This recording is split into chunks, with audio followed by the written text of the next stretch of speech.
Bueno, como les decíamos, digamos, esta clase es la primera de esta mix, de esta articulación entre economía, ambiente y sociedad de la UNR y economía ecológica de la Universidad Nacional del Litoral. ¿Sí? Bueno, Guillermo Peinado soy yo, Alberto López, que estuvo hablando recién, López Calderón, y Claudio Pasalía, que también estuvo hablando recién. Vamos a tratar un poco de coordinar esto. Ahí están los loguitos, digamos, y demás. Por ahí lo que, digamos, corresponde reconocer es que, digamos, tanto Claudio como Alberto como yo somos miembros de la Asociación Argentina-Uruguaya de Economía Ecológica. Alberto, presidente, podríamos decir algún nombre pomposo, pero bueno, muchos años presidente y ya casi un presidente honorario, digamos, si bien nunca hicimos esa categoría, pero bueno, Y la verdad que eso fueron los fundadores con Walter Pengue, Morelo. Bah. Fundador y además que sostuvo la asociación en algunos momentos donde anduvo bastante floja. Digamos, la verdad que Alberto siempre estuvo ahí sosteniendo, así que bueno. Bueno, y después los logos de CONICET y demás. Bueno, arrancamos economía ambiental versus ecológica, ahí como si fuera una gran grieta, digamos. Después vamos a ver cómo se articula con las nuevas categorías, pero en general cuando se trata de ver cómo se fueron articulando economía y ambiente, sobre todo en el siglo XX, aparecen como estos dos grandes rótulos, de economía ambiental y ecológica. Bueno, un poco de evolución histórica, nociones fundamentales y comparativas. ¿Venís vos, Alberto, acá? Yo estoy históricamente en la diapositiva 2.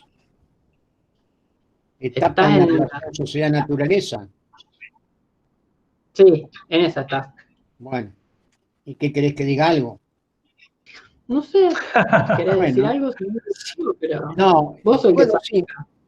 En una forma más que resumida, podemos hablar de que ha habido tres grandes paradigmas en lo que hoy es la teoría económica, desde sus inicios, allá antes de Jesucristo, que lo podemos meter todo, aunque es medio guaso hacerlo así, pero en la etapa de formación. Ya fíjense que 300 años antes de Cristo, Aristóteles hablaba de oikos nomos, que eran las reglas de administración de la oikos, la casa, ¿no? O sea, cómo debía manejarse una casa, con qué criterio de administración, con qué criterios de ahorro, etcétera, etcétera.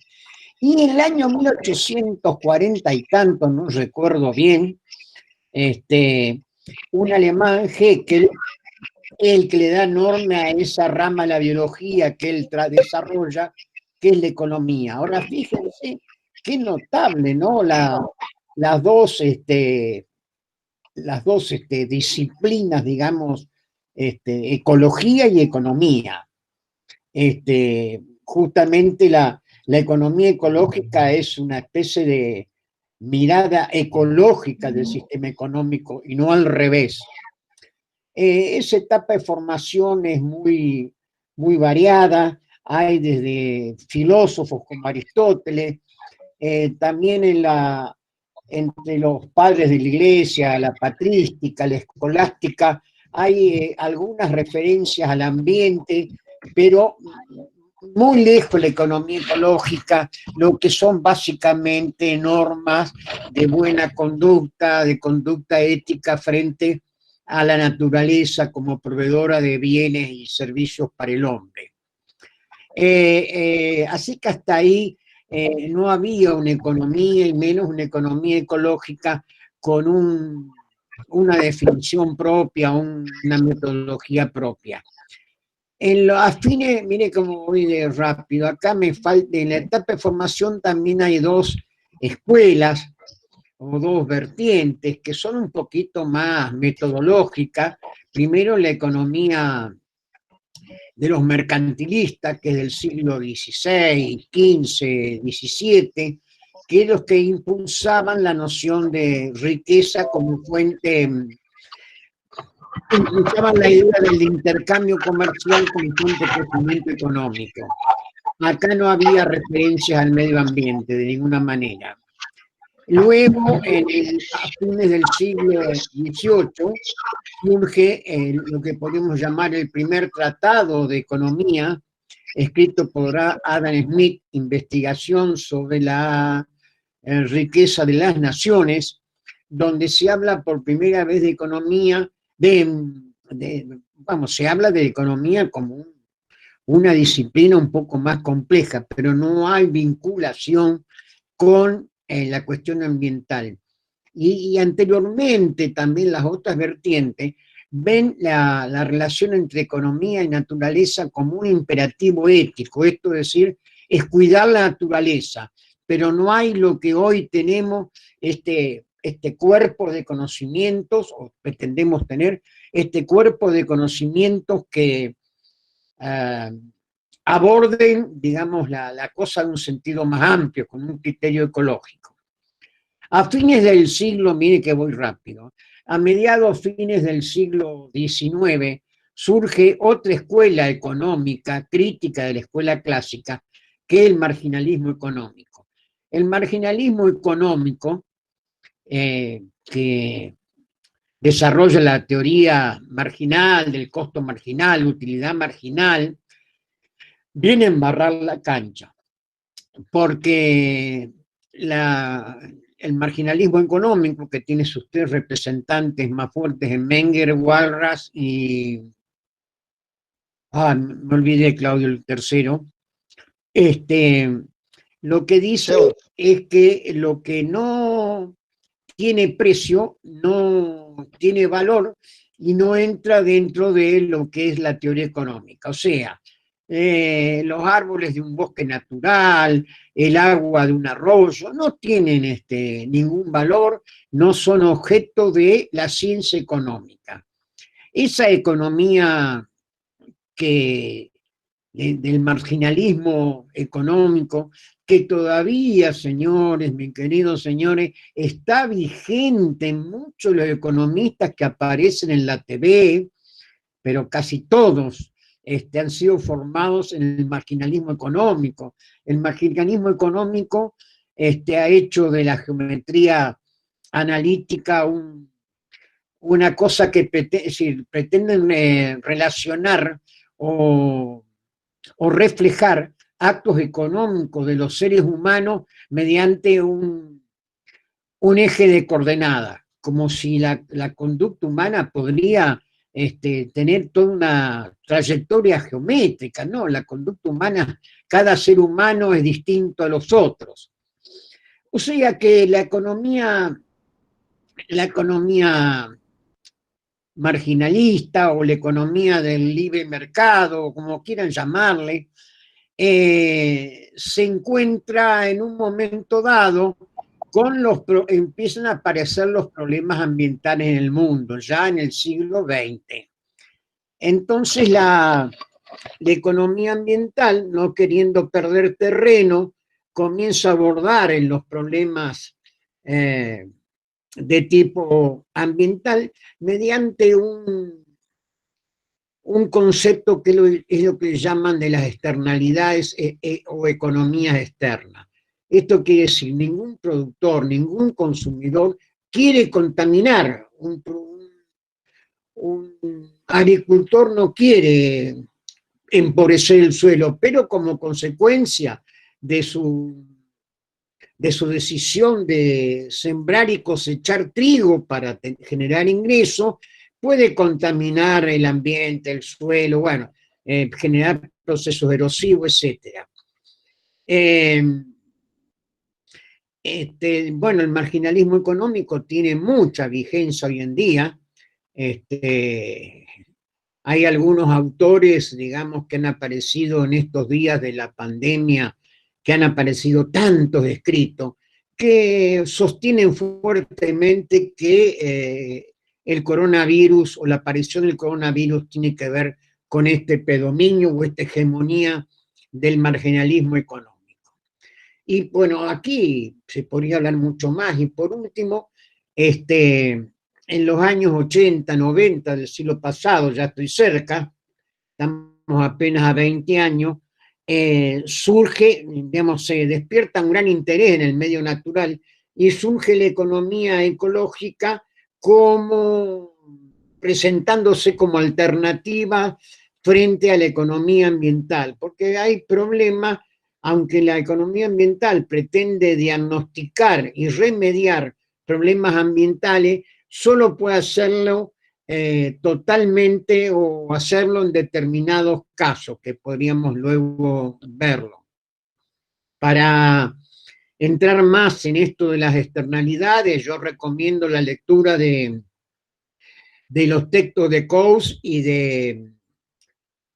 de Cecil Pigou. ¿Está? No sé si Claudio se lo ha puesto en la bibliografía. Bueno. Ahí, perdón, ¿Sí? Alberto, ¿puedo hacer una aclaración? Lo que Alberto Sí. está presentando como escuela marginalista es lo que muchas veces se denomina escuela neoclásica de pensamiento. ¿Sí? Es decir, hay toda una discusión si es la escuela marginalista en realidad o se debería llamar neoclásica porque de los clásicos no toma mucho, o sí, bueno, hay toda una discusión medio de nombres, pero digo, como para sintetizar un poco la idea, lo que nosotros veníamos trabajando en la UNR como economía neoclásica es lo que Alberto viene llamando economía marginalista, es decir, aquello, lo que pasa es lo que pasa por el mercado, y valor es igual a precio. Digo, esas dos ideas centrales parece que son un poco lo que va articulando Alberto. ¿Sí? Bueno, ¿te sigo? Vale.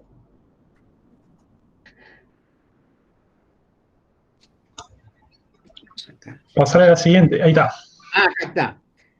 Bueno, prácticamente yo lo que hice anteriormente fue referirme a estas perspectivas históricas de distintas corrientes del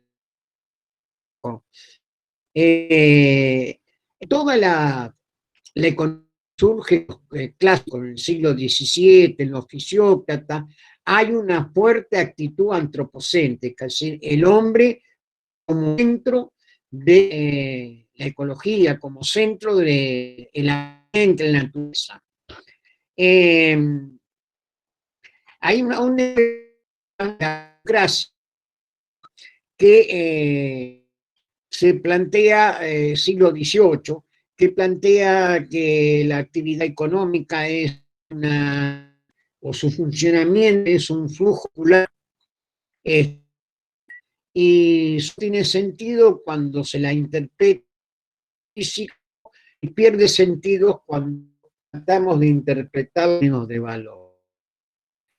La fisiocracia ha legado a algo de manera económica que es algo que digamos, prioriza, dice que la tierra madre de todas las cosas, ¿eh?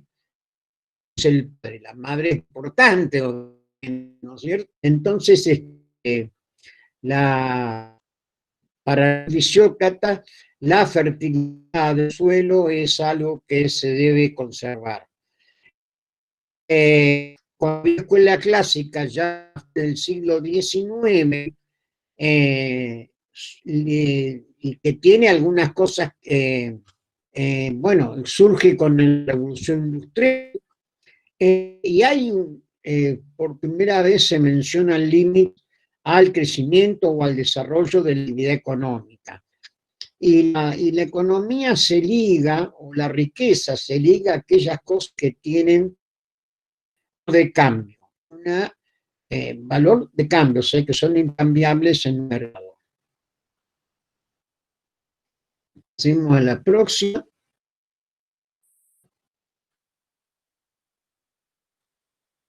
Bueno,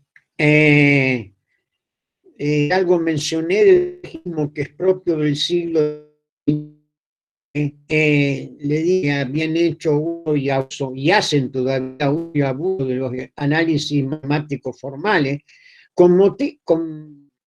creyendo que en un modelo se pueden poner todas las variables que comporta el comportamiento de los ecosistemas de ecología. O sea, si tuviéramos hacer un modelo perfecto con alta predecibilidad, etcétera, etcétera, tendría que tener 1 kilómetro de largo el modelo matemático.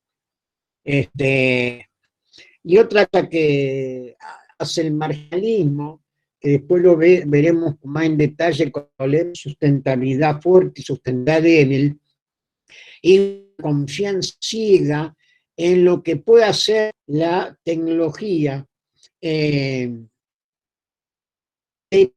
la sustentabilidad ambiental. Tan así que ellos llegan a expresar que se puede instituir totalmente el capital natural, perdón, sea la tierra, los bosques, etcétera, etcétera, construido por el hombre, todo lo que el hombre saque de los naturales y puede aplicar. O sea, es posible, mediante la tecnología, prescindir del capital natural. Y bueno, hay esta confianza, sí, al revés de los economistas ecológicos, en que la tecnología, a pesar de que hay avances y nada más, pueda llegar a sustituir totalmente al capital natural. Por ejemplo, hay cosas que no se pueden remar, la capa de ozono, la diversidad de los bosques, bueno, hay 4 o 5 cositas, la diversidad faunística, ustedes se manejan, ¿no? Protegiendo Amazonas con media sombra por arriba de toda la Amazonas, no, es medio difícil.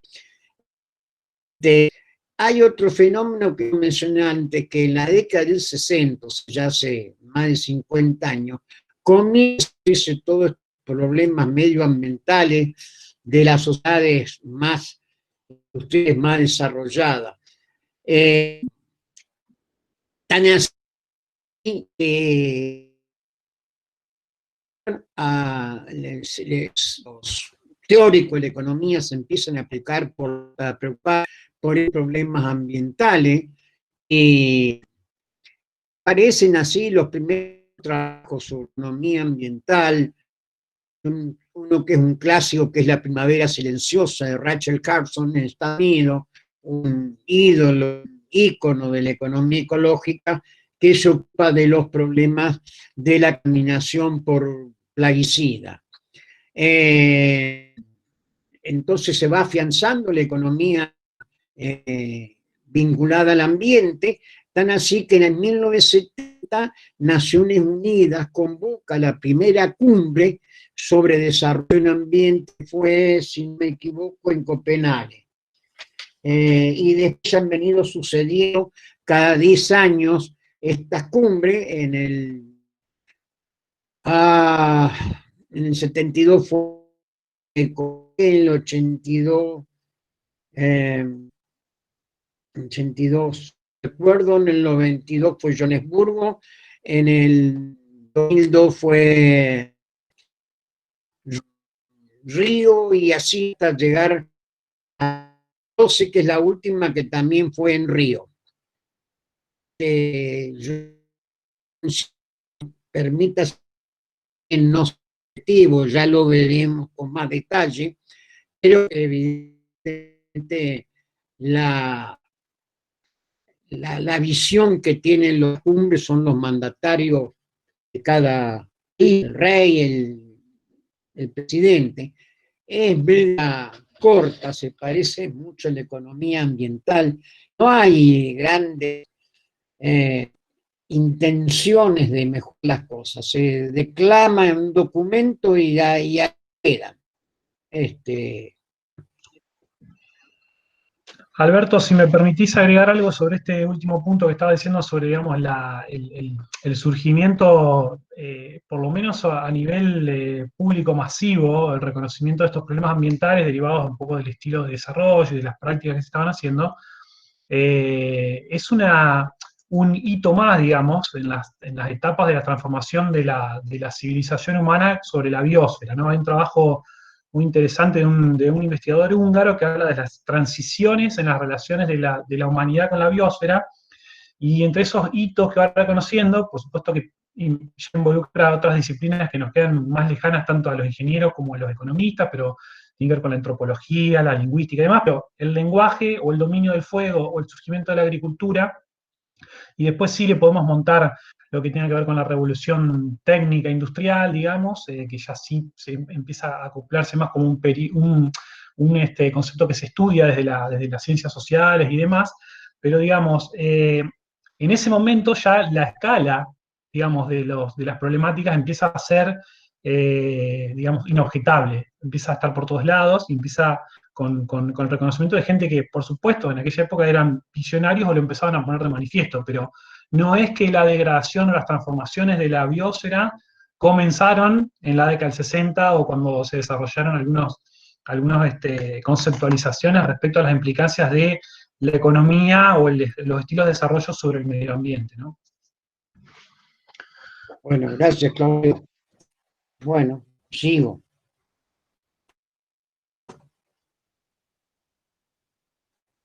Bueno, acá lo que hay es simplemente lo que hemos hasta ahora desarrollado, relación economía-naturaleza.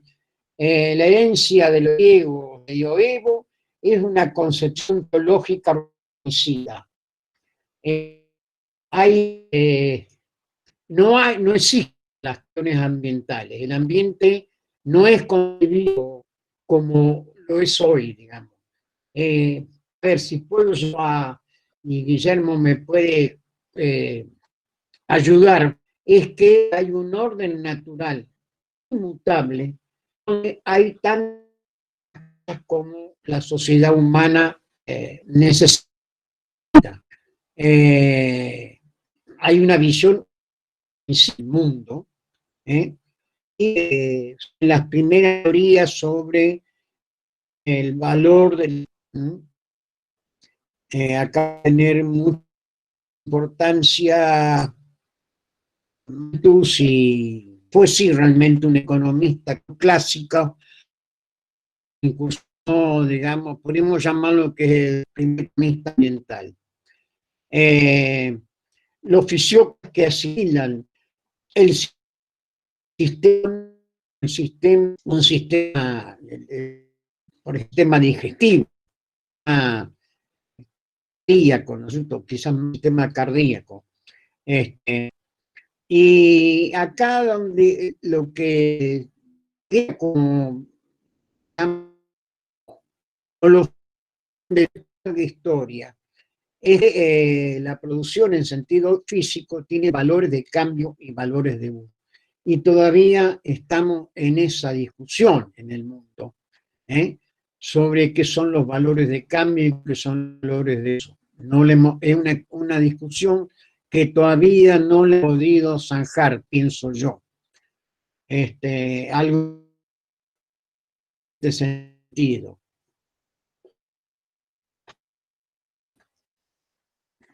No sé si alguno, Claudio, ¿me pasas la otra, Claudio? Sí. Bueno, la riqueza, la escuela clásica ya la mencionamos, en el 76 con la riqueza en nación, el primer manual o texto de economía,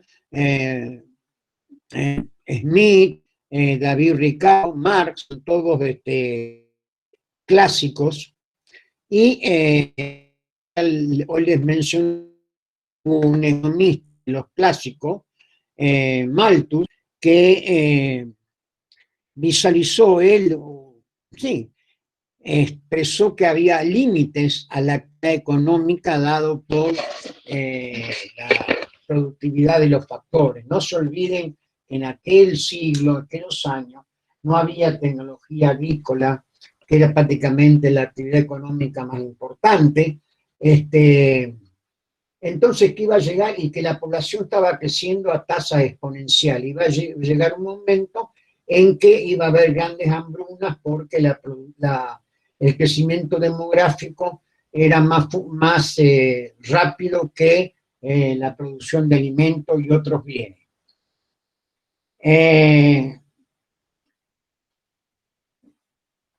A ver, ¿me pasa la otra, Claudio?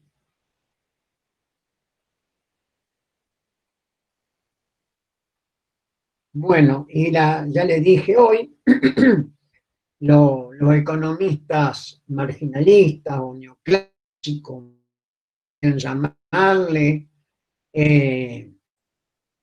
hacen uso y abuso del instrumental matemático. Eso lo han visto los alumnos de Guillermo, con los conceptos de margen y utilidad.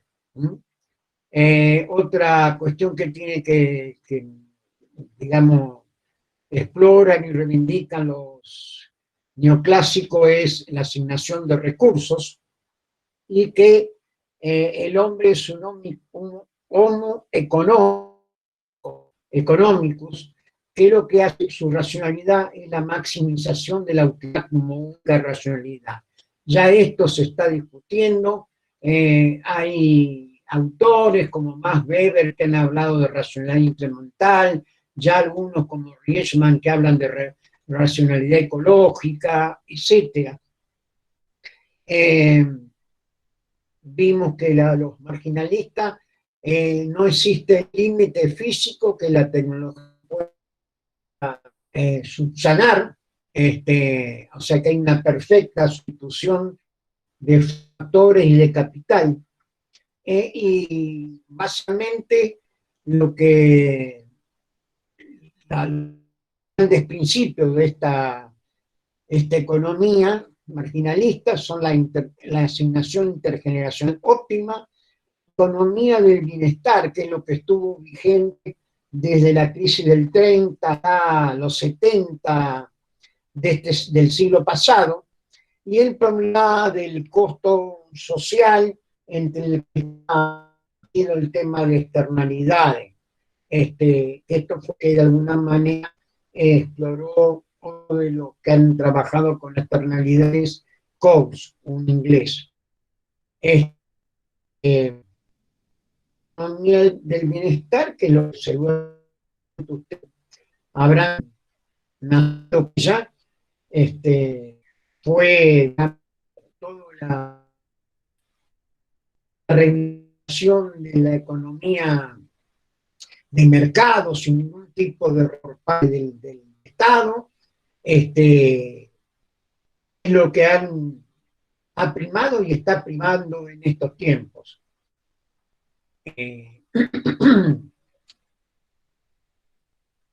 Y creo que ya, pasarme la última. Bueno, acá tienen todo la evolución de parte de los autores que yo nombré, desde Thomas Malthus, David Ricardo, no lo pusimos aquí, aunque no es un economista, fue de alguna manera descubrió, hizo,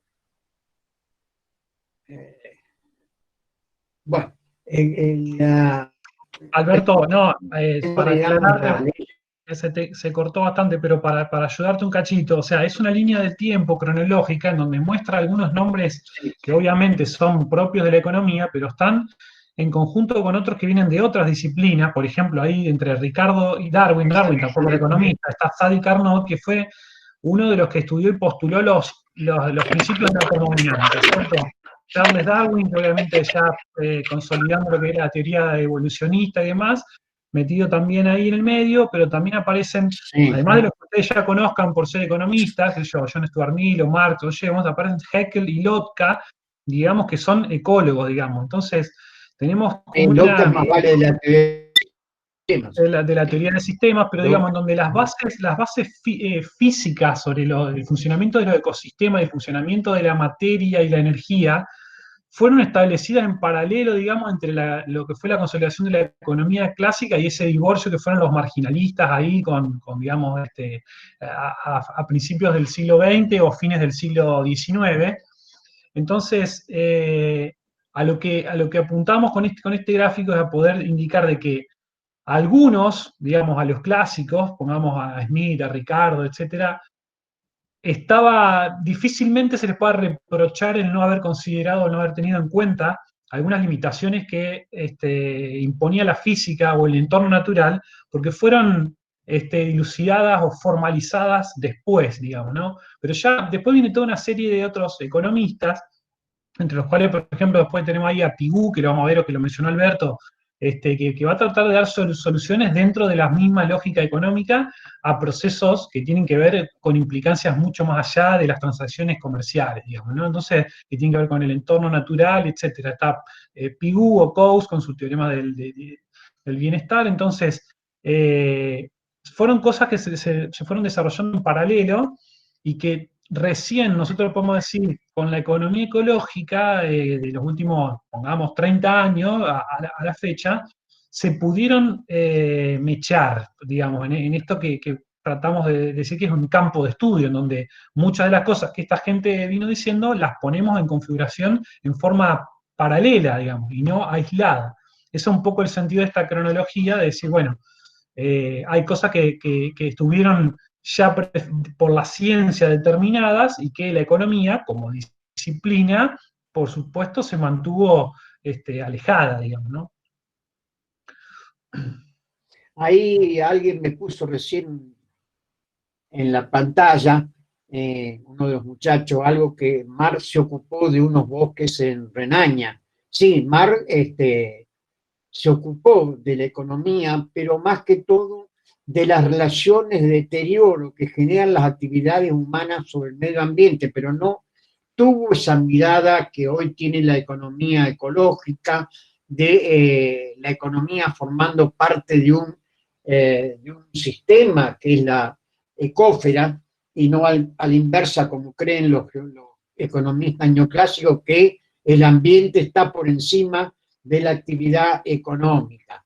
Y Marx tampoco tuvo, y ya estaban más o menos presentes, ya se conocían los aportes sobre las leyes de la termodinámica, que hoy están muy presentes en la economía ecológica. Es uno de los puntos fundamentales de la economía ecológica, la visión, digamos, de las leyes de la termodinámica, y hay mucho hecho, digamos. Hoy mostró Claudio Basalilla las relaciones entre economía y energía. Bueno, no sé, Claudio, hasta aquí llegaron. Sí, lo que pasa es que lo mostré un rato antes de meternos en esta clase, pero no importa, ahora lo vamos a ver con lo que viene. Bueno. ¿Esto quién lo hace?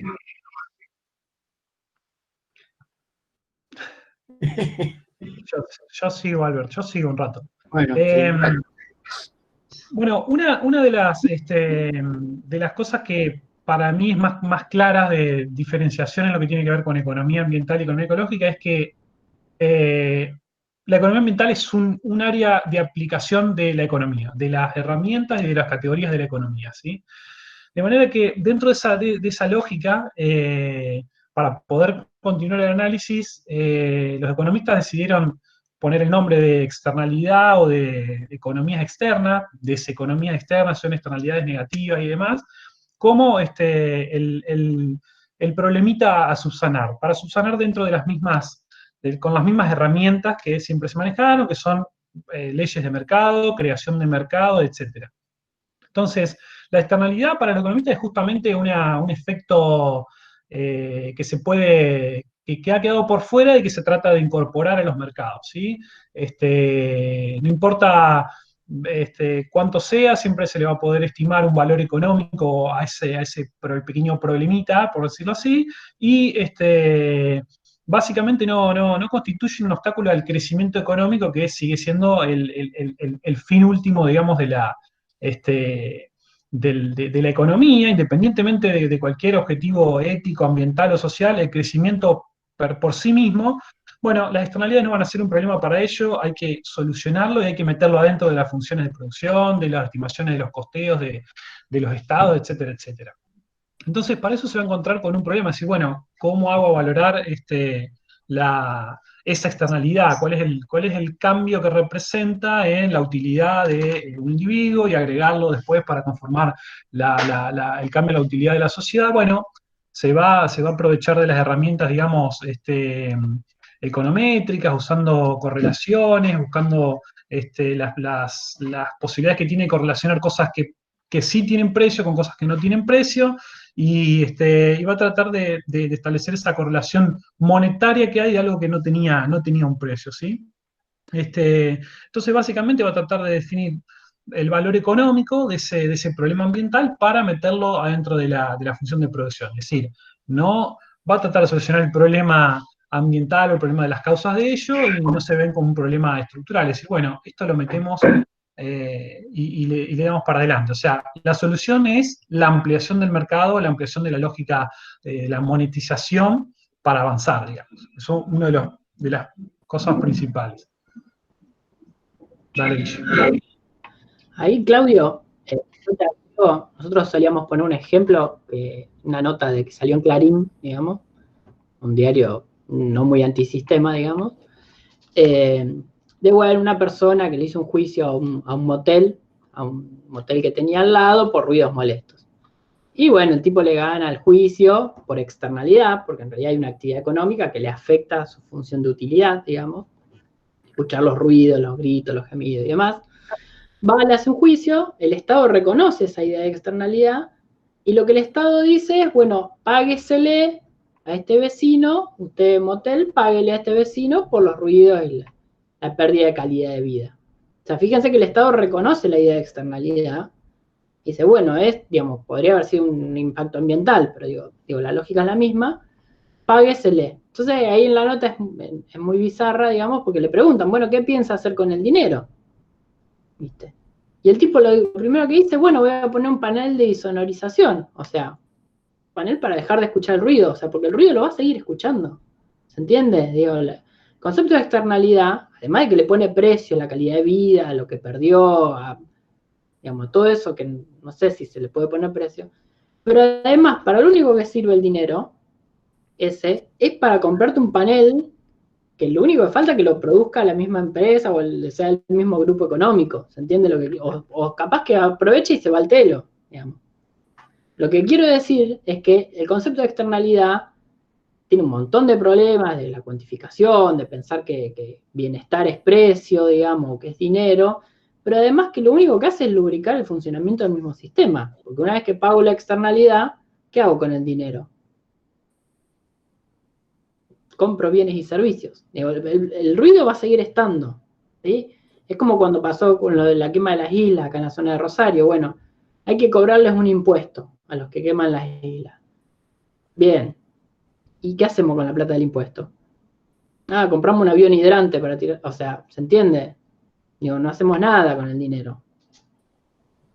Digo, obviamente el dinero no compensa, pero aún si desde esa lógica, lo que uno termina haciendo con el dinero muchas veces es comprarle al mismo actor económico.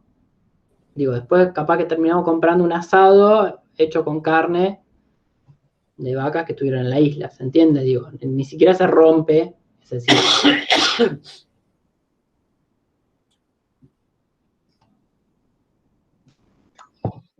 Yo quisiera agregar algo, Guillermo. ¿Me Dale, escuchan? Albert. Sí, dale Bueno, nomás. no, que eso lo haré más adelante, pero los economistas de tipo ambiental, herederos del neoclasicismo, pretenden analizar y remediar los problemas de las externalidades ambientales a través de impuestos, subsidios, etcétera. Nada más que eso quería agregar.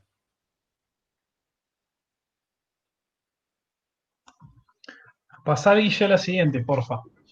Dale. Ahí en el chat mencionan lo de Monsanto, fíjense, ese era otro ejemplo que siempre usábamos. Digo, Monsanto paga los juicios por los problemas cancerígenos que genera, digamos, y las personas se compran medicamentos de Bayer. Digamos, cierra la caja. Sí, está claro que digamos, uno de los principales problemas de esta monetización y esta compensación es un poco que como dice Guillermo, te mantiene dentro de esa lógica, de esa burbuja de donde todo es intercambiable, digamos, te sigue metiendo en la lógica de intercambiar bienes y servicios que producen probablemente esta misma empresa o la competencia, pero también después entran problemas de tipo ético, ¿no? De la cuestión de, bueno, aceptar compensaciones económicas por la degradación del ambiente, pongamos por caso, ¿no?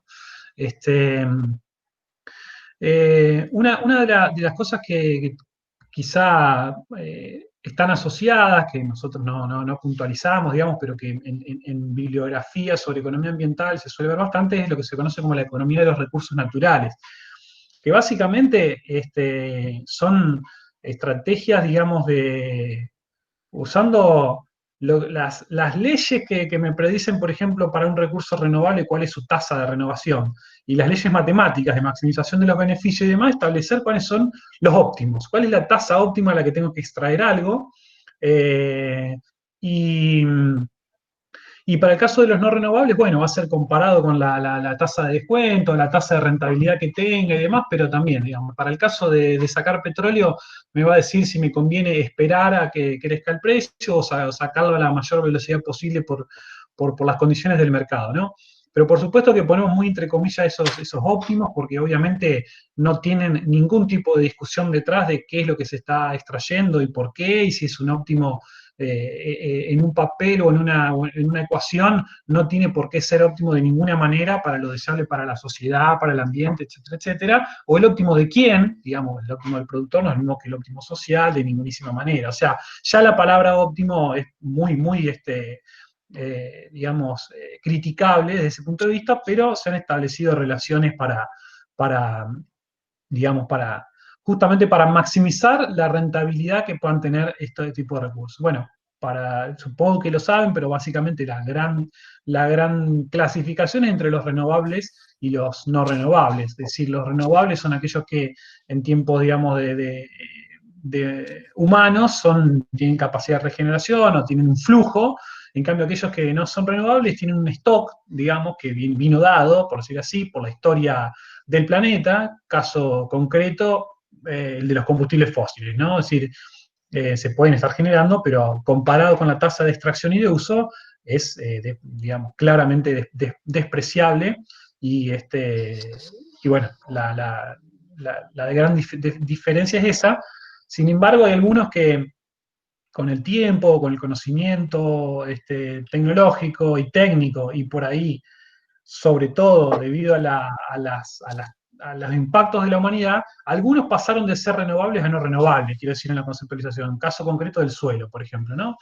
Es decir, el suelo se consideraba un recurso que estaba ahí, que podía mantenerse a perpetuidad.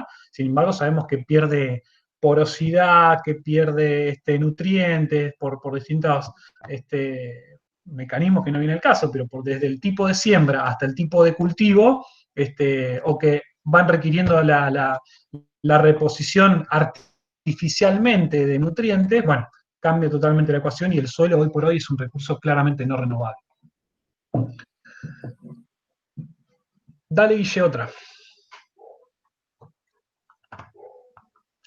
Bueno, los problemas en la valoración, digamos, claramente tienen que ver con esto de qué comparación voy a hacer entre los costos privados y los costos sociales, y por supuesto, para el privado, los costos de extracción y los costos de oportunidad, ¿no es cierto? Comparados con las tasas de mercado, las tasas de variación de precio, la tasa de descuento, ¿no es cierto?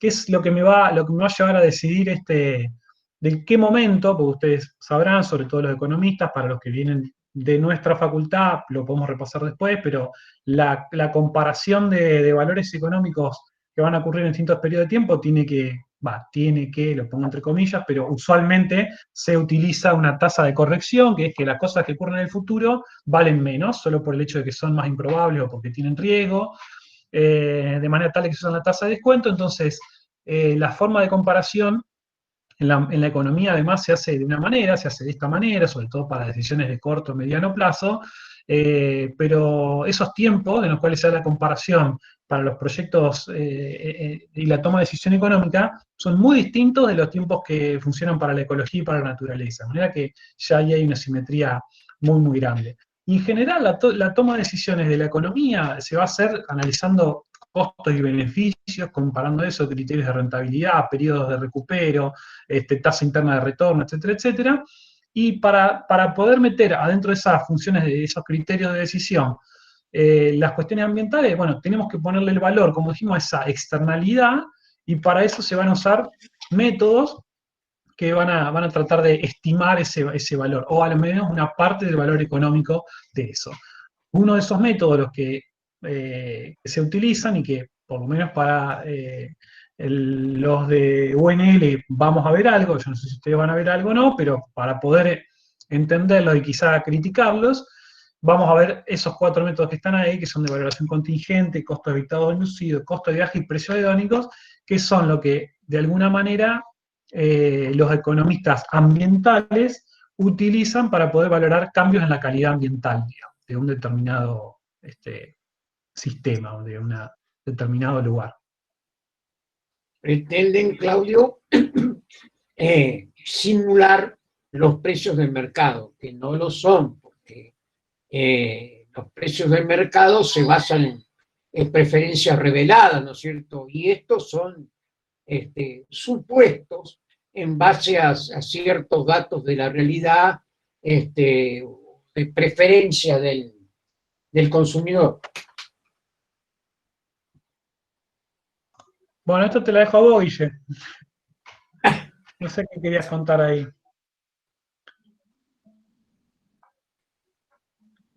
Guille. ¿Se durmió, Guille? Capaz que se quedó sin internet. Está quieto ahí, no se mueve.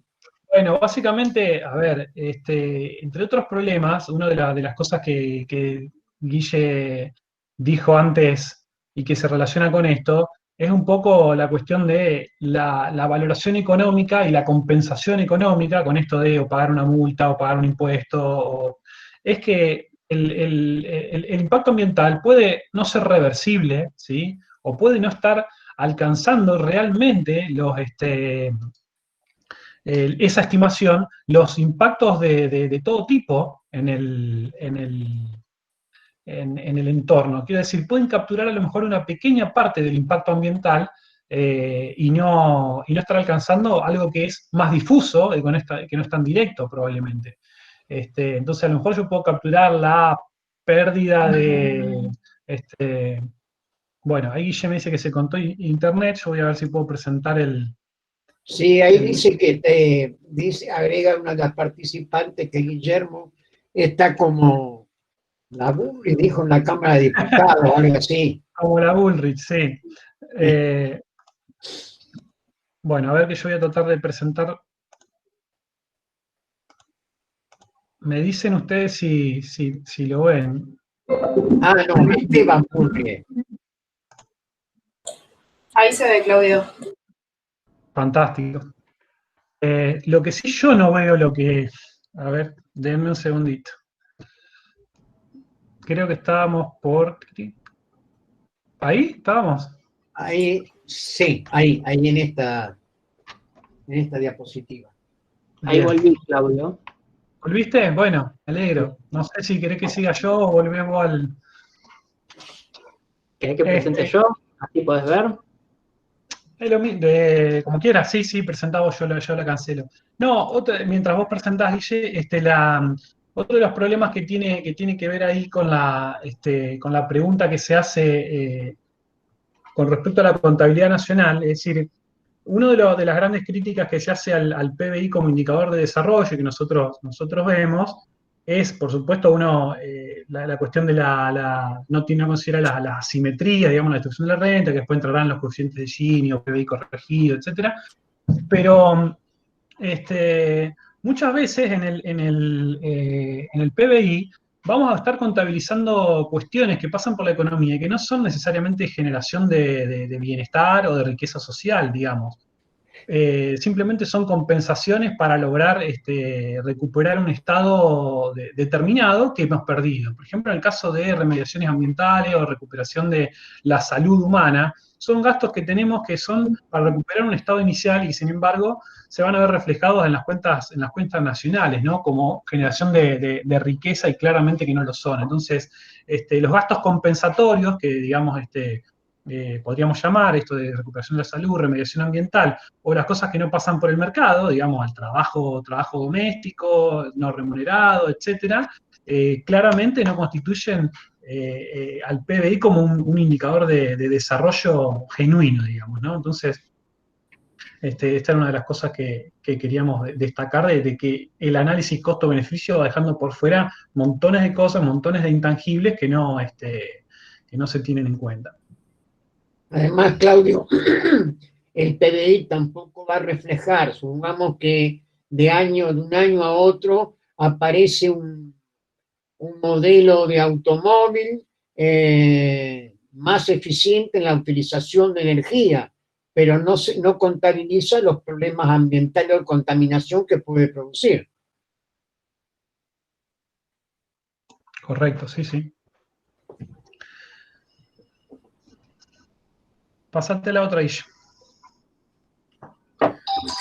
Ahí. Eco.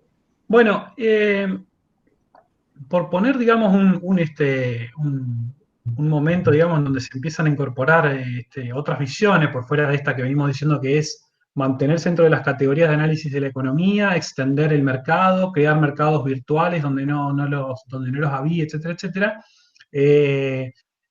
La economía ecológica empieza como una corriente de pensamiento, un campo de estudio en donde viene a reconocer ese análisis que hacía la economía, quedaban por fuera muchas cosas, ¿no? Entonces, primero que todo, la economía ecológica no es un área específica, no es una rama de la economía. De hecho, yo diría que tiene cada vez menos de economía per se y más de ecología, de política, de otro tipo de cosas. ¿Y sabés, Claudio, y sabés de qué? Que yo con el tiempo he comprendido que debería haber estudiado más ordenadamente de antropología. También, seguro, seguro. Pero bueno, también como esto que hablaba Guille al principio, de las categorías y los rótulos y demás, bueno, se terminó consolidando como un campo de estudio que es la economía ecológica, pero que, entre otras cosas, uno de los principales factores que introduce en el análisis es lo que decía Alberto y lo que fuimos mencionando, de decir, bueno, hay otro tipo de limitaciones que no van que pasan por otros canales que la economía no puede analizar, ¿sí? Hay todo un sustento, toda una base que permite que se desarrolle la economía y todos sus análisis que no se han considerado. Entonces, una primera cosa es que la economía ecológica trata de ser plural en el sentido de la mirada, plural disciplinarmente, plural desde los lenguajes de valoración, incluyendo los que no están en el mainstream de ningún área del conocimiento ni de nada.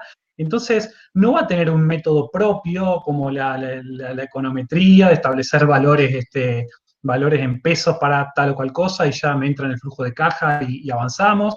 Va a tener una mirada dinámica e integradora de lo que está pasando entre los sistemas de todo tipo, los sistemas socioeconómicos en distintas escalas, y el sistema más grande que vamos a ver, en el cual está embebido y por el cual está circunscrito, y el que le ofrece las restricciones, que es el sistema natural.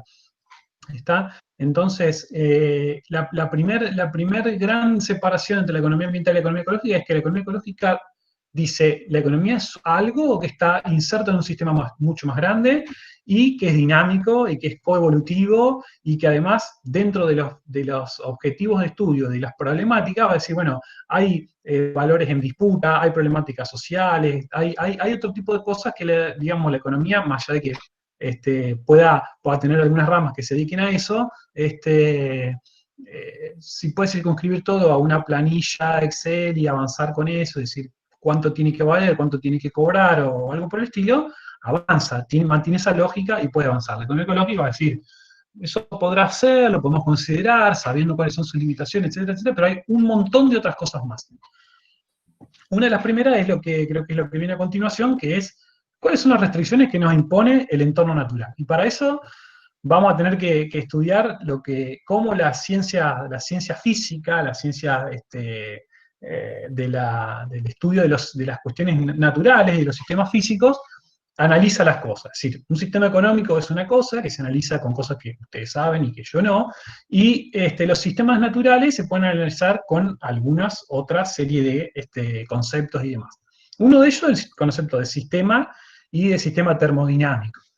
En este caso son unas ejemplificaciones que dan sed, para mí por lo menos, que lo que trata de representar son 3 tipos de sistemas. Y en orden de izquierda a derecha vemos un sistema abierto, ¿sí? Que es una jarra de cerveza, en este caso está chorrando un poquito de cerveza, de espuma. Es un sistema que puede ganar o perder materia, masa, la cerveza en este caso. El segundo es un sistema que es cerrado.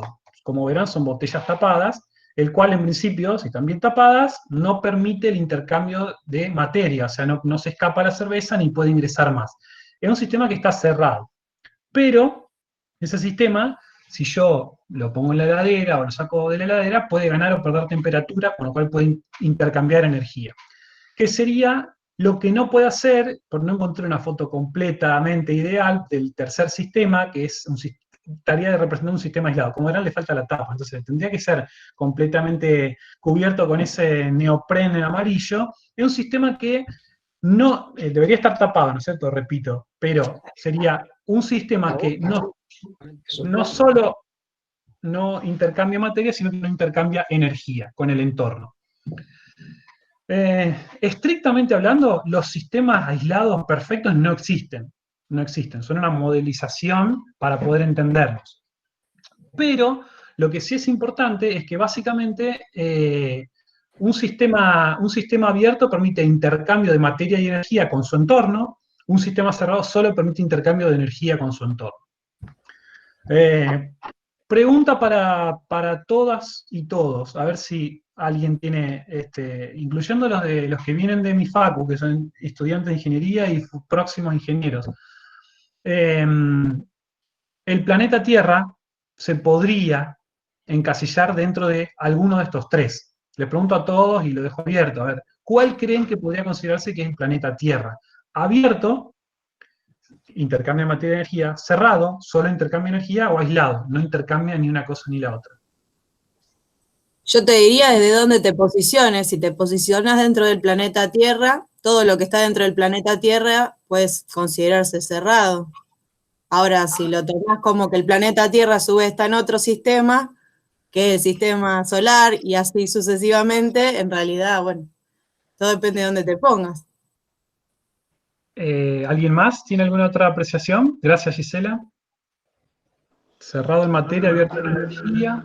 Yo diría que como vos planteás que es, si nos plantamos en la Tierra específicamente, la Tierra es cerrada en relación a el sistema solar, solo ingresa energía. El tema es cuando está dentro de la Tierra. Dentro de la Tierra hay muchos más sistemas. No sé. Claro, a eso mismo me refería. Me parece. Claro, yo decía según desde donde uno va a hacer el análisis. Según donde vos vayas a analizar, podés decir... Supongamos, está perfecto. La definición de sistema es muy importante, cuáles son las fronteras, así que eso es muy importante. Exactamente. Yo digo, me paro en la estación espacial en alguna, no sé, o en la Luna, y miro el planeta Tierra, básicamente es un sistema cerrado. O sea, estrictamente es un sistema abierto. ¿Por qué? Porque algún satélite se ha perdido como chatarra espacial, algún átomo vamos perdiendo y algún ion todo el tiempo por la radiación solar, porque algún meteorito cae o algo por el estilo. Pero ese intercambio de materia que tiene con el cosmos es despreciable, infinitesimal respecto a la masa que tiene todo el sistema. El planeta Tierra tiene, no importa cuánto, una cantidad de kilos muy grande. 10 a la 18 kilos. ¿Sí? No importa, es un número muy grande. Lo que intercambia por año con respecto al cosmos es nada. Entonces podemos decir que prácticamente se comporta como un sistema cerrado. Sería el caso ideal de la botella esta. O sea, prácticamente no gana ni pierde masa, pero sí intercambia energía con el sistema que tiene a su, perdón, con el entorno que tiene a su alrededor. El entorno es el cosmos, el espacio. Entonces ahora viene la segunda pregunta. ¿Cómo intercambia energía? Estamos en claro entonces que a los fines prácticos, sin errarle por casi nada, todo el planeta es un sistema cerrado. Ahora, entonces, si es cerrado, sabemos que intercambia energía. ¿Cómo intercambia energía el planeta? ¿Alguien, alguna puntita? A través de la radiación solar, la irradiación. Perfecto, Cecilia. Gracias. Recibe energía fundamentalmente del Sol, recibe de otros, pero recibe muy poca, fundamentalmente energía radiante de nuestro Sol, y emite también radiación de onda corta, o sea, emite calor al cosmos. ¿Está? Y así mantiene su balance con el cosmos. Un balance que hoy está siendo afectado seriamente por los gases de efecto invernadero y el cambio climático. ¿Estamos? Pero, para avanzar y como corolario de lo que es un sistema cerrado.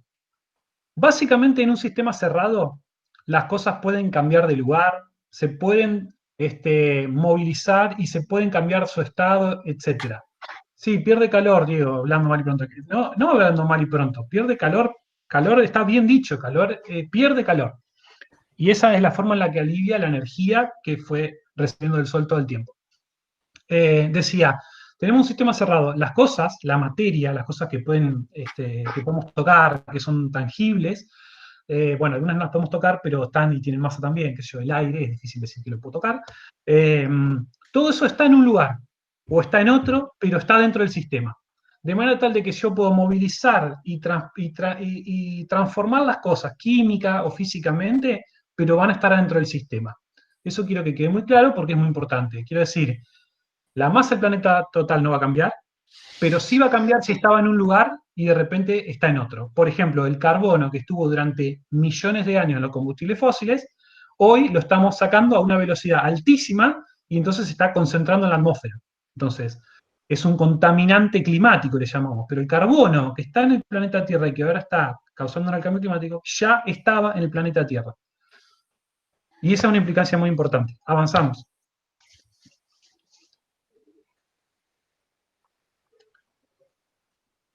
Gracias, Guille. Entonces, una de las cosas más relevantes que tiene el hecho de considerar que tenemos un planeta que se puede considerar como un sistema cerrado, es que las cosas, como dijimos, están en un lugar o están en otro, pero o están en un compartimiento, o están en otro compartimiento, o se están moviendo entre compartimentos.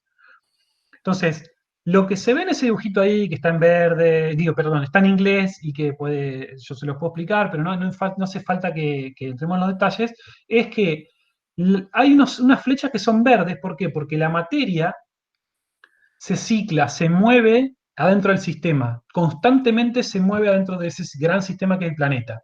Se mueve por fenómenos tectónicos, por la física del propio planeta, se mueve porque hay procesos físicos, químicos y biológicos en el medio. Entonces, están constantemente cambiando de molécula y cambiando de sistema. Y lo que hoy está en un ser vivo, después puede estar en una molécula inorgánica, y lo que está en una molécula inorgánica puede estar en una piedra, y después en el agua, y después volver a estar en la vida, en una célula o algo por el estilo. Eso es lo que refleja lo verde. La materia se cicla. En cambio, la energía solamente fluye.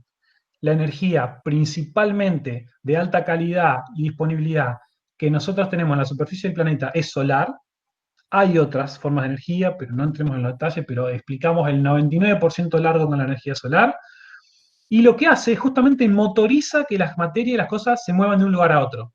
Pero una vez que se produce una determinada cantidad de procesos, de intercambios, se acumula químicamente, se transforma, etcétera, etcétera, en algún momento termina como calor, que es lo que dice ahí en el cuadradito de abajo, que dice energy, work and heat, dice trabajo y calor. Bueno, cuando llega a calor, quiere decir que no se puede aprovechar para generar ningún movimiento más de la materia ahí. Y esto es muy importante y está explicado por las leyes de la termodinámica, sobre todo por la segunda.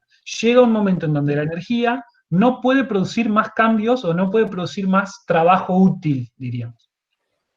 Entonces, esto es muy importante. La energía fluye en un único sentido, de buena calidad o alta concentración a baja calidad, baja disponibilidad, que es el calor, no útil, y la materia se cicla en el planeta. Y así como se cicla en el planeta, se cicla en sistemas más pequeños como un determinado ecosistema al interior del planeta. Si hay preguntas o algo, no hay problema, si no avanzamos. Claudio, Sí, Claudio, ¿te puedo agregar un ejemplo de esto? por supuesto. No hay tiempo. Bueno, no, oiga, por ejemplo, ustedes piensen en la carne que comen. La vaca en el campo hay que criarla, consume pasto, siempre hay un desperdicio energético cuando come el pasto, después va al frigorífico, va en un camión que consume energía, llega al frigorífico, la matan, hay también una pérdida de energía. Y al final, señores, ¿en qué se termina cuando llega al estómago humano? En popó. En popó. Es el destino final de una vaca, de 1 kilo de carne. Hace popó el hombre. Y ahí no hay energía, o la energía que hay es poco recuperable o muy costosa de recuperar. Eso nomás quería agregar, Claudio. Gracias, Albert. Guille, pasame a la siguiente, porfa. Gracias. Ahí lo que subyace detrás de ese esquemita de los círculos y de la materia que se cicla y la energía que fluye en un único sentido, hay dos grandes leyes. Ustedes probablemente conozcan la primera ley de la termodinámica, que dicho de alguna manera concreta y sencilla y rigurosa, dice esto de que la energía no se puede generar ni se puede destruir, solamente se transforma, la cual es un problemón porque la agarran los economistas y dicen, bueno, pero si la energía no se puede crear ni destruir, nosotros hagamos lo que hagamos, la energía va a estar ahí. Bueno, tendrían que conocer la segunda ley de la termodinámica que dice, en todo proceso espontáneo, digamos, o proceso de determinada dirección entrópica, se va a aumentar la entropía del universo. ¿Y esto qué quiere decir? Bueno, que yo en todo proceso voy a sacar de una energía que es útil para lograr lo que yo quiero, siempre, inevitablemente, voy a tener una parte que se va a transformar en algo que no me sirve. Le pongo, por ejemplo, una cortadora de césped con un motor a explosión, que habrán escuchado. Entonces, yo lo que quiero es transformar la energía que tiene la nafta que le pongo al motor en un movimiento de rotación en la cuchilla para que corte el pasto. Pero yo, como les dije, ustedes la habrán escuchado, quiero decir, escuchan el motor, se transforma en sonido. No es útil para lo que yo necesito, que es cortar el pasto. Se transforma en calor, porque tocan el motor a los 10 minutos, 5 que está prendido, se queman. No me es útil, yo no quiero generar calor. Se transforma en vibraciones, etcétera, etcétera. O sea, por poner un ejemplo muy, muy elemental de que en todo proceso de transformación energética tengo desperdicios.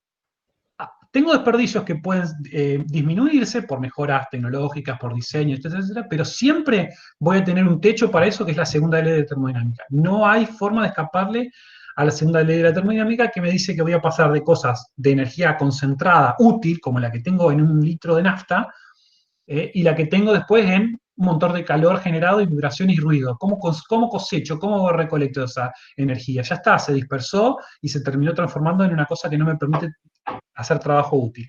Y la otra, que subyace en ese diagramita de los círculos verdes y flechas rojas, es la ley de conservación de la materia, que fue postulada, como les digo, si ustedes recuerdan el esquemita de la cronología, también se podría poner, Pero lo que dice es que la materia se conserva en un determinado sistema, pero, no quiero embarrar la cosa además, pero la materia se puede transformar en energía también, es lo que pasa en las estrellas todo el tiempo, pero para no complicar la cosa, en un sistema como yo puedo tener en el planeta Tierra, o a escala global, toda la biosfera o todo el planeta, se conserva la materia. Entonces, si la cantidad de materia está dada y la energía solo puede fluir, los materiales van a circular, pero se pueden mover de un lugar a otro y la energía va a pasar de buena calidad a baja calidad, todo el tiempo.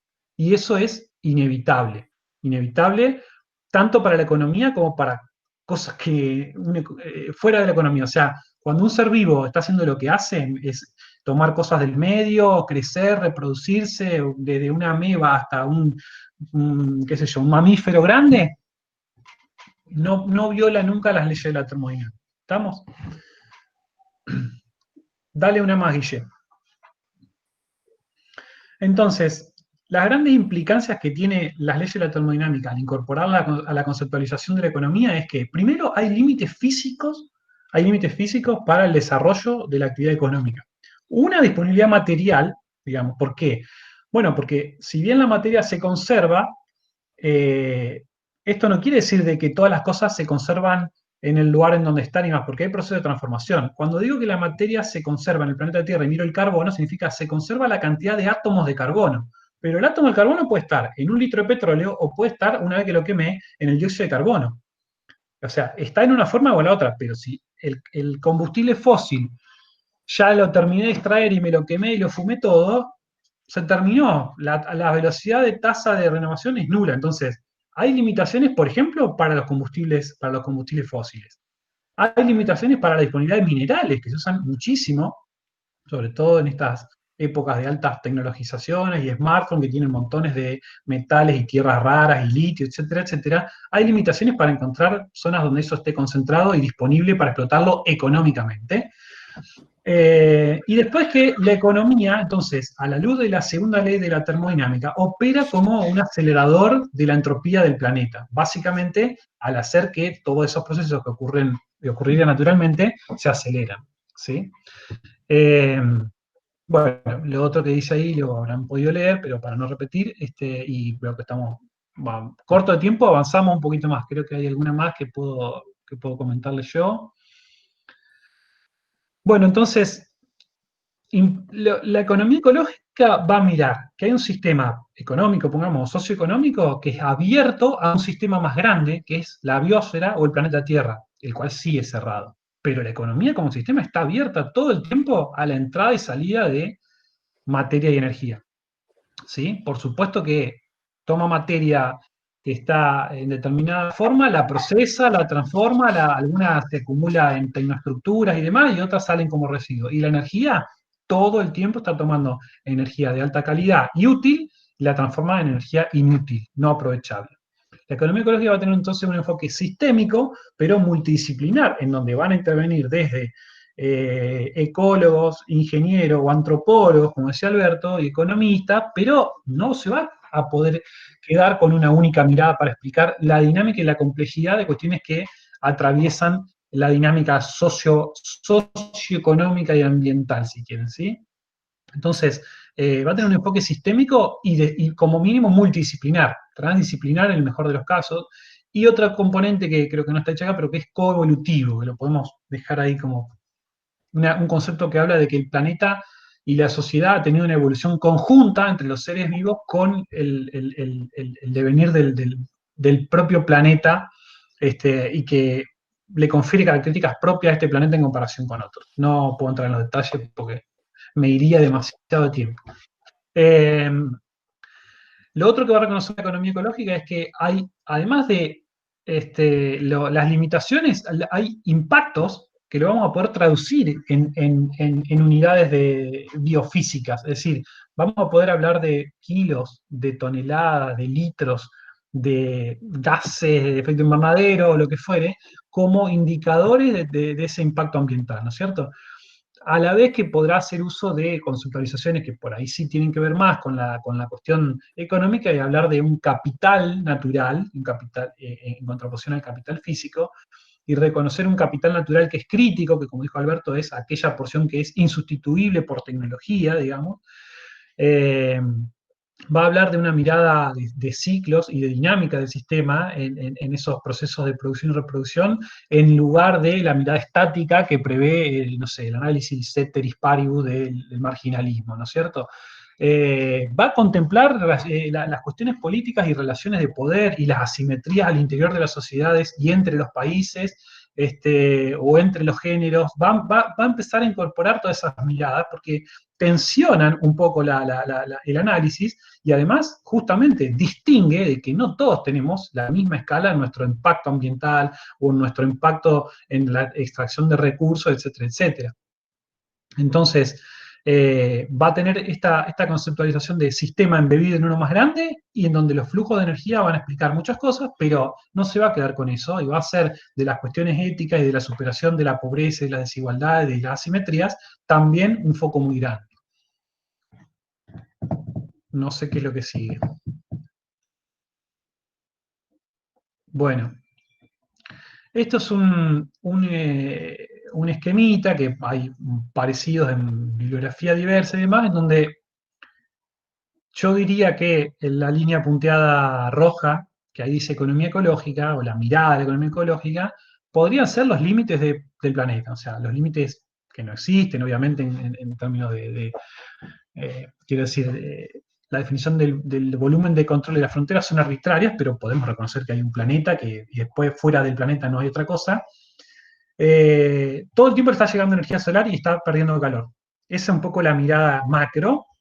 Y adentro tenemos, esa energía solar se transforma en energía útil, una buena parte de la cual fue energía solar fosilizada y que es útil, demasiado útil, en la sociedad de hoy y desde hace 150 años, la cual entra esa energía útil, lo mismo que en materias primas, a lo que en esa línea de trazo, qué sé yo, no sé qué color es, estaría la mirada de la economía convencional, con ese ciclo, esa circulación cerrada de los factores productivos y las retribuciones a ellos, como una decir, bueno, esto se mueve perpetuamente y mientras más velocidad le imprimamos a esta circulación, más crece la economía, y eso lo vemos en el PBI, y mientras eso vaya para arriba, estamos fantásticos. Bueno, ese sistema, lo que decimos, está abierto a esas otras cosas, a la cual entra energía, entra materias primas y libera energía residual y materiales, alguna parte de las cuales se puede reciclar, y en eso va a entrar, por ejemplo, una conceptualización de la economía circular, que vamos a ver si alcanzamos a desarrollar más adelante, pero básicamente esta sería la conceptualización macro de la economía ecológica de un sistema grande, abierto al entorno, al cosmos, pero que adentro tiene un sistema que es la economía, el cual motoriza montones de cambios y todo el tiempo está necesitando o incorporando materias primas de energía y está liberando residuos materiales, residuos energéticos, o sea, entropía, y residuos de información, etc. Ahí, Claudio, te agrego Sí. para, digamos, cuando esta idea volviendo a lo del crecimiento económico, digamos, la idea de crecimiento económico, más allá de todos los problemas de conceptualización que tiene o de cálculo, que en todo caso incluso algunos plantean que se podrían solucionar, lo interesante es mostrar que la lógica del crecimiento económico es pensar que esa parte que está dentro del, no sé, lo que llamás economía clásica, digamos, esa parte medio violeta, es que ese flujo, digamos, de materiales y energía, que es la producción de bienes y servicios, se expanda todo el tiempo, y todo el tiempo a tasas crecientes. Entonces la lógica del crecimiento económico, lo que me interesa mostrar es que es la lógica del crecimiento, de un crecimiento infinito, adentro de un sistema natural que tiene límites físicos. Entonces es como una lógica que se vuelve ilógica, es decir, si yo tengo un sistema dado, digamos, y tengo límites físicos, no puedo hacer que el subsistema crezca hasta el infinito. ¿Se entiende? Después podemos discutir si estamos cerca o lejos del límite físico, digamos, que es una discusión que es válida, pero digo, la racionalidad propia de la economía es la del crecimiento, es decir, expandir al infinito ese subsistema sin ver que hay límites físicos, es decir, obviarlos, digamos, y en todo caso no existe límite físico y vendrá una tecnología que haga que el límite físico no exista, digamos. Pero esa es la racionalidad típica de los economistas. Por eso hay toda una movida muy interesante que habla del decrecimiento. Es decir, de la necesidad de salir, incluso hay algunos que hablan del descrecimiento, que es dejar de pensar en términos de crecimiento.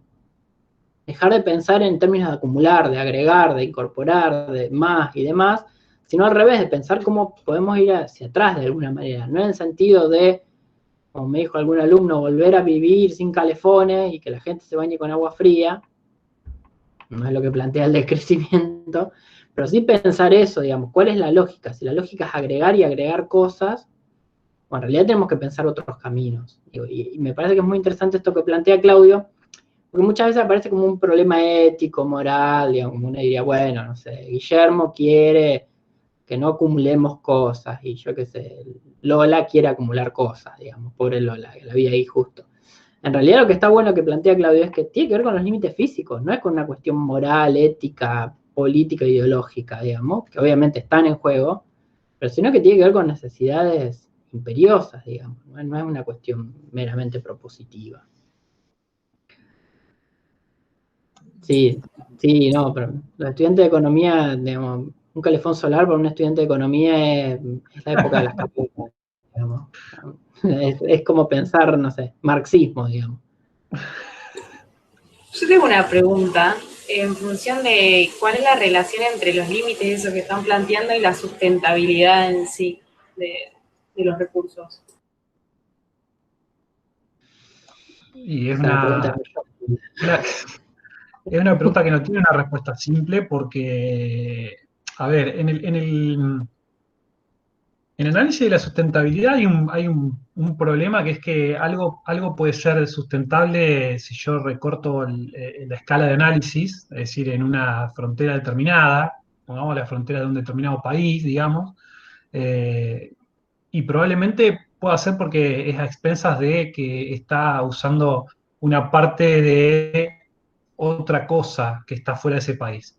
Caso más sencillo es las emisiones de gases de efecto invernadero, es decir, los combustibles que esté quemando cualquier persona en cualquier parte del planeta se terminan dispersando en una atmósfera que es de todos, es de todo el planeta. Entonces, hay contribuciones distintas. Entonces, si uno dijera, bueno, ¿cuál es el límite aceptable para la cantidad de dióxido? Bueno, los científicos del IPCC y demás dijeron, bueno, hasta 2 grados no sería tan catastrófico que cambie la temperatura, por lo tanto la concentración de dióxido de carbono debería ser esta, qué sé yo, pero firmaron convenios para decir, bueno, las limitaciones, las reducciones de emisiones de dióxido de carbono tienen que ser esta, y después nadie las cumple, o las cumplen parcialmente, o firmaron en un momento, después se dan de baja, lo que fuere. Entonces, ¿dónde está el límite? Que es lo que decía Guille, para alguna de las variables, como ha hecho Rockström y demás, lo pueden fijar un poco más o un poco menos arbitrariamente, pero en cualquier caso depende mucho de qué variable esté mirando, depende mucho de qué escala de tiempo y de qué escala geográfica esté mirando, y la respuesta es, hay que mirar todo eso, y aún así es difícil de poder decir, bueno, esto hasta acá es sustentable o no. Lo que está claro es que la lógica de pensar que ese crecimiento que propugna la economía indefinidamente, definitivamente no es sustentable, ¿no es cierto? Después, ¿cuál es la escala sustentable para cuánta gente o para qué estilo de vida? O sea, si es con calefón o sin calefón, también es otra discusión, pero por supuesto, si podemos llegar a resolver esa pregunta, ya lo estamos publicando, no sé. Sí, igual me parece que está bueno lo que dice Claudio, digamos, que la economía ortodoxa tiene su propio concepto de sustentabilidad, que es que se mueva el dinero. Bueno, Lola lo sabe, digamos, estudia economía, pobre. Pero es eso, digamos, o sea, lo sigue pensando como un flujo de dinero. Digamos, ¿qué sería sustentable? Bueno, generemos un mecanismo para que el dinero se mueva en ese flujo circular del ingreso. ¿Sí? Si hay alguien que ahorra, generemos un mecanismo para que consuma o invierta, digamos. Es decir, que se mueva el dinero. Ese es el concepto de sustentabilidad. Y no va a ignorar ese límite físico, digamos. Y a lo sumo lo va a meter como externalidad, es decir, como un pago que después genera otro consumo, e incluso hace crecer la economía, digamos. ¿Sí? Después vamos a ver algunos intentos de definición de sustentabilidad, que es todo un tema, digamos, pero me parece que hoy ya no vamos a llegar. No, y está claro, y te agrego una cosita, que ahí en el chat decían que es un problema, digamos, sistémico y que es además dinámico. O sea, no hay una variable, como bien dice ahí, creo. No se puede ajustar una única variable. Esto es multidimensional y es sistémico. Y además es dinámico. Es muy justamente lo que tiene la teoría de sistemas, que es uno de los enfoques que incorpora fuertemente la economía ecológica, es decir, los sistemas ya de per se son complejos. Incluso un sistema natural, acotado, con determinados espacios, digo, bueno, voy a estudiar el delta del río Paraná desde Diamante hasta el río. Es complejísimo. Después se le incorpora la cuestión económica, se le incorpora la cuestión coyuntural, la cuestión hidrológica, la cuestión. Bueno, todo va a depender de qué análisis pase, pero siempre hay que hacer un recorte. Pero la cuestión es que es tan complejo el análisis que es obvio que, además de entender esa complejidad, está las cuestiones políticas y de decisión detrás, porque uno puede decidir, no sé si esto es o no sustentable económicamente o no, pero por consenso definir no tocar un determinado ecosistema. O sea, lo puedo definir económicamente o lo puedo definir políticamente, consensuadamente, o lo puedo definir, qué sé yo, con algún criterio determinado, pero quiero decir, no hay una ecuación, como decía Alberto, de kilómetros de longitud que me permita ajustarlo y definirlo. Estaría está incluso mal que exista, o que alguien se la proponga.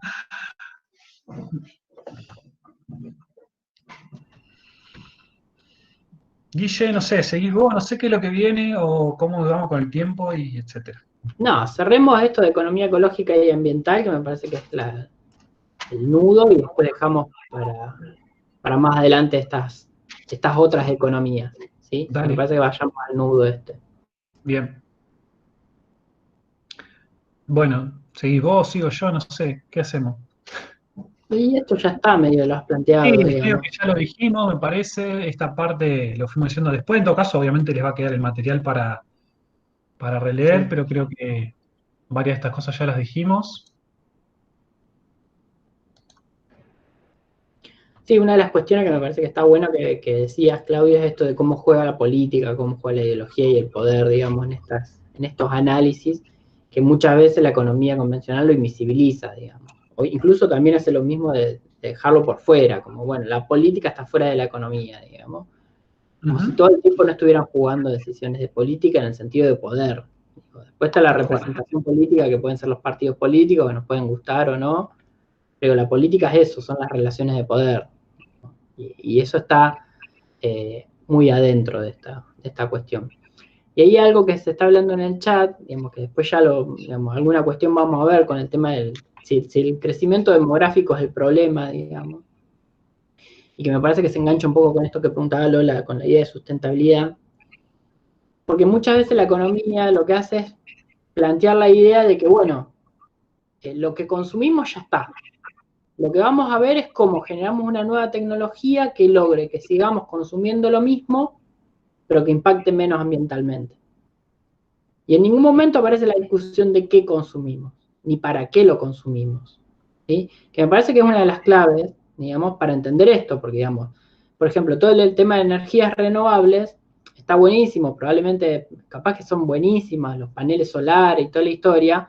Ahora, si la idea es seguir consumiendo energía al mismo ritmo que lo hacemos, y es más, cuando haya un panel solar, paradoja de Hebron, digamos, cuando haya una mejora tecnológica que nos reduce la necesidad de energía, querramos hacer más viajes y más cosas, en realidad vamos a seguir el mismo problema, porque después los paneles solares no van a dar abasto. ¿Sí? Es decir, parece que hay también algo en esa discusión de la sustentabilidad que queda invisibilizado, que es esto, que es esta lógica de consumo, digamos, esta lógica incluso de legitimación social.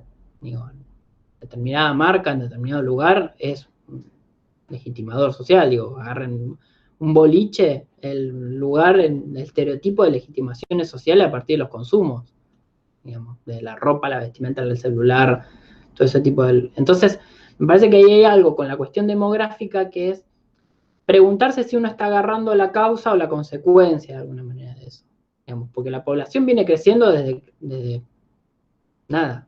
que hay población, ¿sí? La tendencia siempre fue al crecimiento de la población. Ahora, cuando veamos las curvas de la utilización de materiales y energía, crece mucho más rápido que la población. Entonces hay algo que no lo explica la población. Sí, obviamente, si hay más población y todos queremos consumir al mismo ritmo, sí, vamos a tener un problema, pero ojo con la cuestión de la población, porque a veces es como una solución fácil, digamos que parece el control de la natalidad, y no es tan así. Fíjense China, que tiene un súper control de la natalidad y tiene una serie de problemas ambientales monstruosos, muchos de ellos derivados de producir los bienes que se consumen en el resto del mundo. Pues también le echamos la culpa a los chinos de los problemas ambientales, de las pandemias y demás, pero básicamente el 90% de lo que están mirando ustedes en este momento, por lo que se están comunicando, está hecho en China.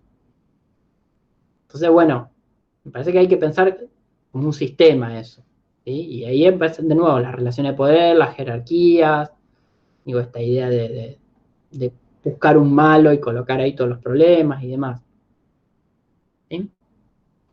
Solo agrego una cosita, Guille, que por ahí yo lo presenté hoy en la previa, cuando presentaba el curso a los chicos y las chicas de Fitch. Una forma muy elemental de verlo con el modelo IPAD, digamos, ¿no? Ver cómo se puede desagregar el efecto de población con el efecto de estilo de vida, el consumo, y un efecto tecnología. Entonces, una relación muy elemental que permite decir, bueno, a ver, la población juega, pero hay lugares donde el factor consumo es equivalente a 10, 100 y 1000 y hasta más, sacamos la cuenta, pobladores de otro lado. Entonces, hay muchas asimetrías entre el estilo de vida y las aspiraciones, como decía Guille, en el sentido de decir, bueno, a ver, ahora todos vamos a pasar al panel solar, bueno, entonces yo quiero tapizar Bueno, hay montones de cosas que con el correr del curso me parece que podemos ir desmenuzando y que obviamente que se pueden ir profundizando, pero que está bueno que vayan surgiendo las observaciones. O sea, me parece, a ver, es obvio por ahí una de las cosas, primero que piensa, después uno puede ver el desagregado de las distintas cosas y ese desagregado a su vez es asimétrico. Entonces, creo que ahí está la parte de la gracia de nuestro análisis, creo. Sí, incluso algo que vamos a ver es, por ejemplo, hay un indicador que es la huella ecológica, que no, digamos, si uno mira la huella ecológica per cápita del residente en Argentina, o sea, dividido la población, la huella per cápita del residente en Argentina se viene achicando. Desde el mediado de los 70 para acá se viene achicando. Y uno diría, bueno, bien, estamos haciendo las cosas mejor, digamos. Y cuando uno ve la huella ecológica de las exportaciones, encuentra que todo lo que achicamos nosotros se va por exportaciones. O sea, que básicamente, digamos, y ahí empieza una discusión que es interesante, más de economía política, es, digamos, la política de generación de pobreza, donde un montón de gente no tiene acceso a consumir, justamente está posibilitando que baje la presión ambiental per cápita para poder exportarla. Entonces hay un terrible subsidio de aquellas personas pobres en Argentina hacia los países centrales. O sea, ni siquiera es un subsidio de las personas ricas de Argentina, los ricos, sino es al revés, o sea, totalmente desigual, digo, de los pobres de la periferia a los ricos del centro. Y entonces también pasa esto, que uno empieza a jugar con algunas categorías y tiene que empezar a desmenuzar un poco esa problemática y empezar a ver cómo juegan distintos actores, distintas lógicas, ¿sí? Digo, por eso pensar una economía ecológica o una economía sin política en el sentido de relaciones de poder, nos parece que es como no ver la película. No se queda con una, digamos, el titular del diario podría ser la huella ecológica del argentino promedio viene bajando. Pulgares arriba, somos verdes, bravo. Ahora, cuando ves la huella ecológica total, sube. ¿Y qué pasó? Ah, te faltan las exportaciones. Digo, y Argentina es un exportador de biocapacidad, ¿sí? Entonces, bueno, ahí hay un montón de... Guillermo, ¿me escuchan? ¿Me escuchan? Sí. Bueno, no, por ahí alguien planteó, cuando hoy Claudio habló del modelo IPAD, ¿no es cierto?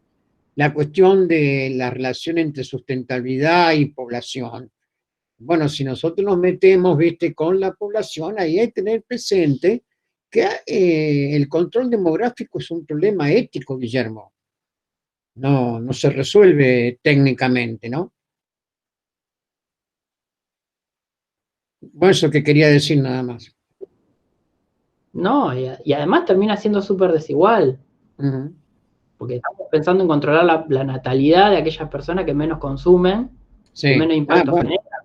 Sí, eso Y sí. encima, digamos, perdón, pero la mayoría está pensando en eso. Las personas pobres que tienen muchos hijos, en vez de ver la cantidad de material de energía que consume cada una de esas personas. Claro. Y ahí empieza, digamos, una discusión mucho más picante, si se quiere. Bueno, eso para agregar un detalle así, más, no sé, cómo denominarlo no se me ocurre, a lo mejor puede ser agresivo. Cuando yo recién me recibí de agrónomo, estaba con un colega mío que vivía en la Cuña Boscosa, y le digo, ¿por qué, Abelino, hay tantas chicos acá? Y dice, ingeniero, acá no hay televisores. Esa fue su respuesta. Esa fue. Sí, Bueno, yo creo que igual hay que pensar, digamos, hay determinadas lógicas que incluso exceden la lógica económica, digamos. El tema de la natalidad y, digamos, de la generación de la procreación de la especie. Hay un montón de cuestiones que tienen que ver con la construcción social, digamos. Sí, eso está súper debatido, digo, ¿por qué los sectores de ingreso bajo tienen acceso a los anticonceptivos y demás y siguen teniendo tasas de natalidad más altas? Bueno, porque juega otra lógica de legitimación incluso, de roles sociales. Digo, el rol que la sociedad le da a una madre o una mujer embarazada no es el mismo que a una mujer que no es madre. Entonces también hay como lógicas sociales que son perversas en algunas lógicas. Digo, ah, el tema de la natalidad es bien picante, porque ahí hay mucho de poder, de relaciones sociales, de subordinación, un montón de cosas que están por detrás. bueno, hemos llegado a las 21 pasadas, Claudio Pasalía. Claudio. ¿Qué cree que cierre el telón? No, ¿qué pensás hacer? Vamos a continuar No, con... pero vamos a preguntarle a Guille, que es el dueño de casa. Bueno. Esto es colectivo. Yo un rato más puedo seguir. No sé vos, Guille, que manejar, qué decir de lo que tenemos. No, Lo yo dejo a tu criterio, ¿no? mientras tenga esto en la mano, que es sumamente reanimante, el scotch, sigo. ¿Querés que cerremos con el comparativo entre economía ecológica y ambiental? Que me parece que redondea Dale. un poco. Sí, con el cuadrito ese. Puede El ser. cuadrito es... Ahí viene. Téngale paciencia, Meet my Fivertel.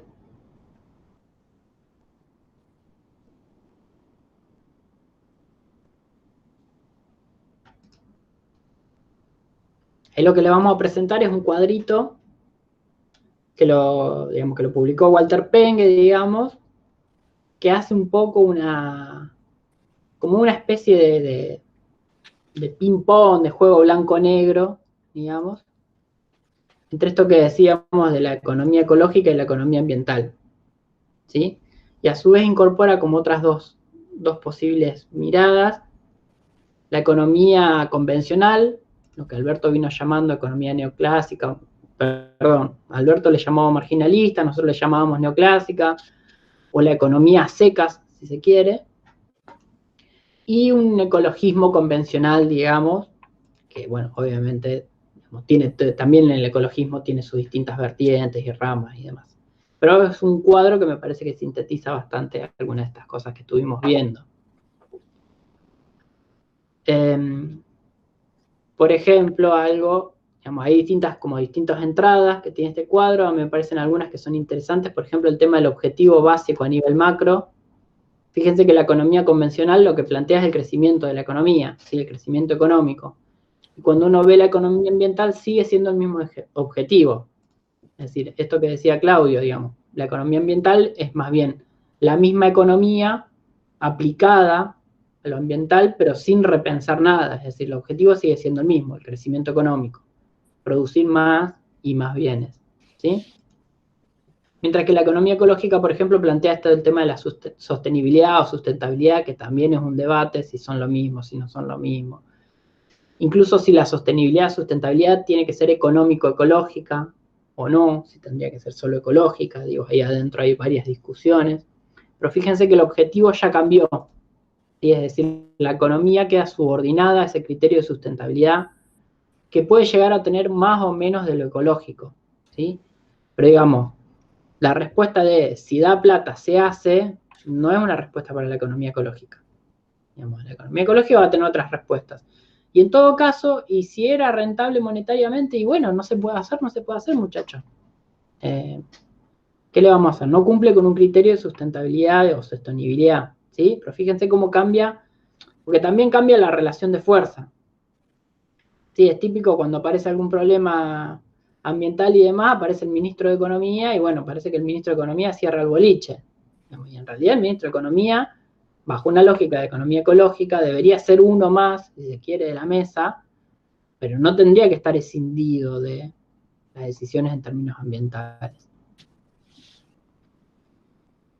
Un poco lo que habían mencionado por ahí, el tema de la hipótesis sobre el progreso tecnológico. La economía convencional es súper optimista, digo, las aplicaciones, la economía de plataformas, todo esto nos va a solucionar los problemas. Si hay un problema de falta de agua en el desierto, y bueno, agarremos un glaciar y lo transportamos con un megabarco, digamos, y en todo caso veremos si da la plata o no, si lo pagan los jeques árabes o lo pagan, digamos, los pobres de América Latina, pero pareciera que la tecnología lo va a solucionar.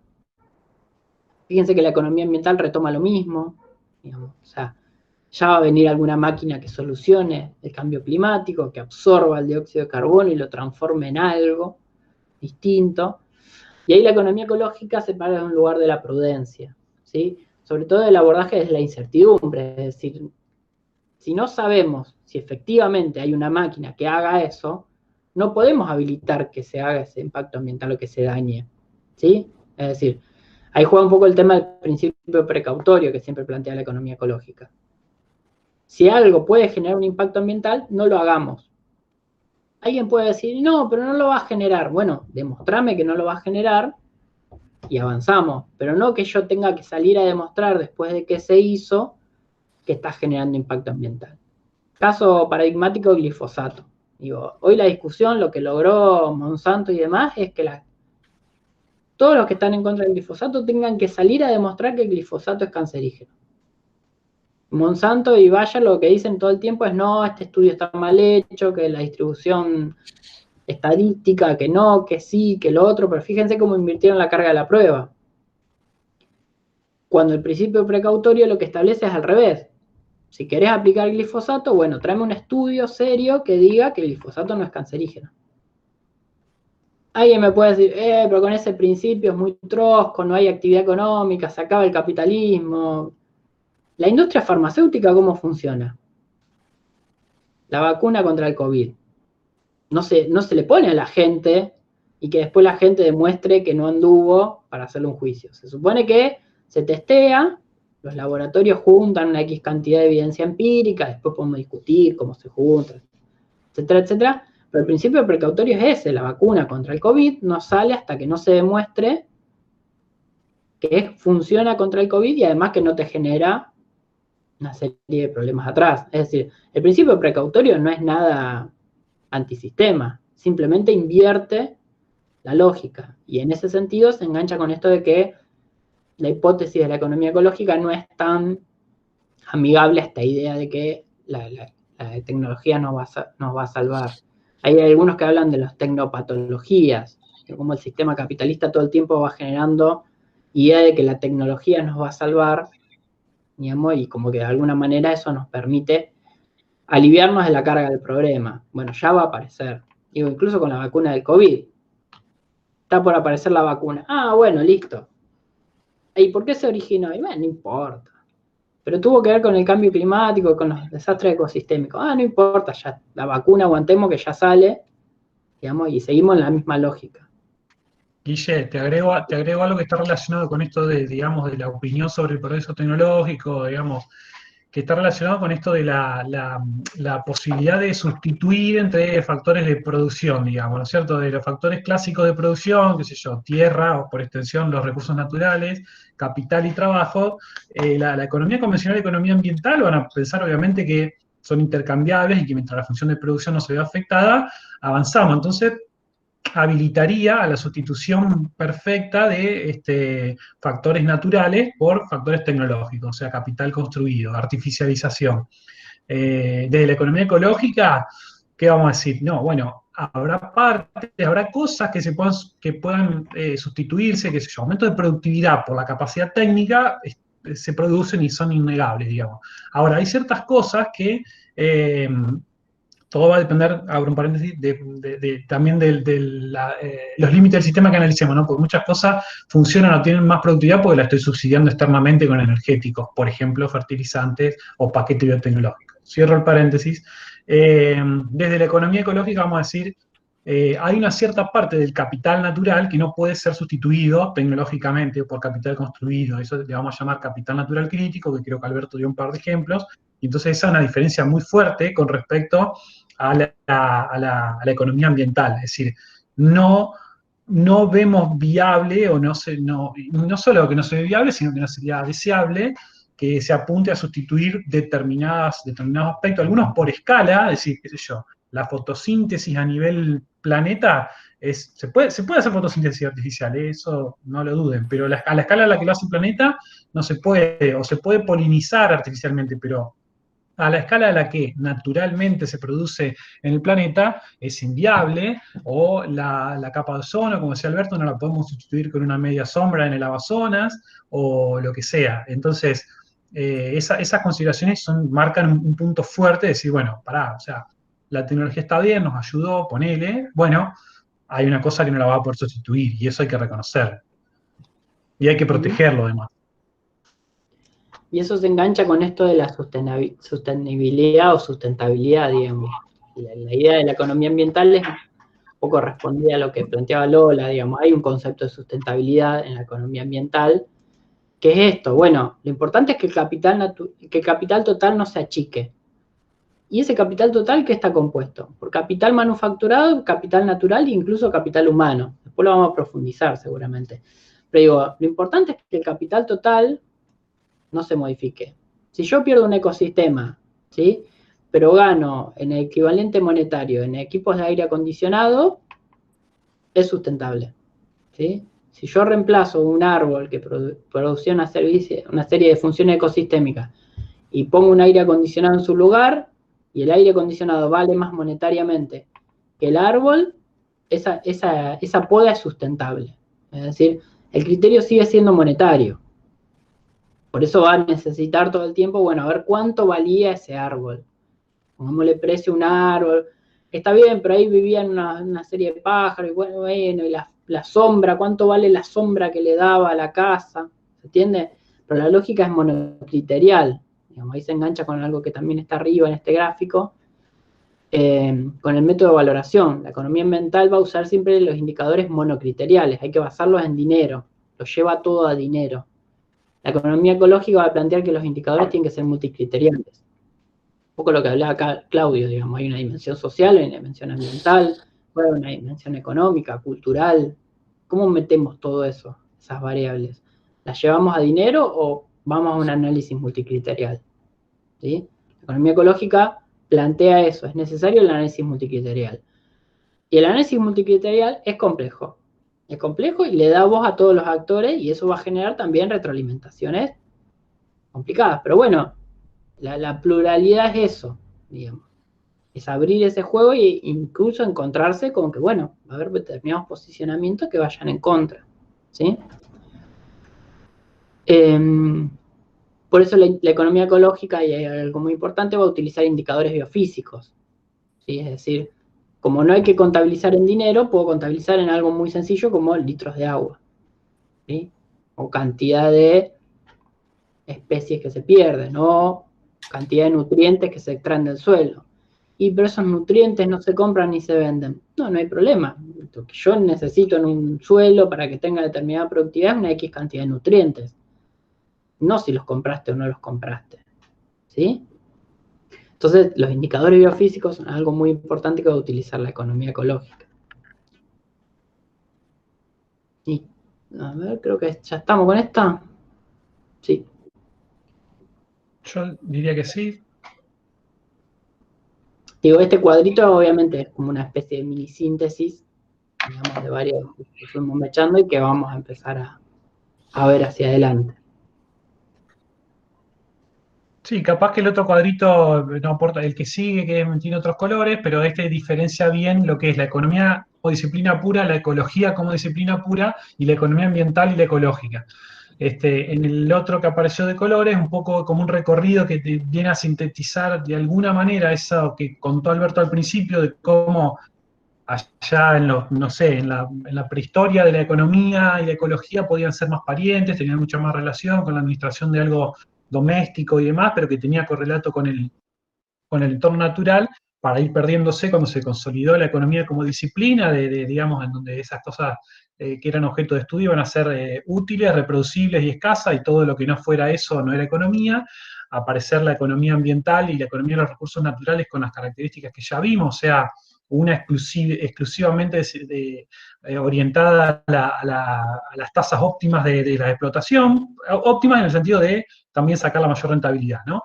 La economía ambiental, como lo vimos ahí, instrumental y objetiva, con el análisis mecanicista, con análisis estáticos de las variables y demás, con el concepto ahí, diríamos, germen de la externalidad como vedette, y para tratar de valorarla económicamente e internalizarla, y en este encuentro que nosotros hacemos un poquito más amplio desde la mirada, que es la economía ecológica, que tiene algunas de las características que están puntualizadas ahí. No hablar de recurso natural, sino de funciones ecosistémicas, hablar de capital natural crítico, de la capacidad de carga de los ecosistemas, de incorporar una mirada con las variables físicas que dijimos que nos restringen, coevolutiva, dinámica, bueno, etcétera, etcétera. Y por último, hablar de un valor intrínseco de la naturaleza o del ambiente en contraposición a lo que es el valor monetario o crematístico, como le gusta decir a Albert.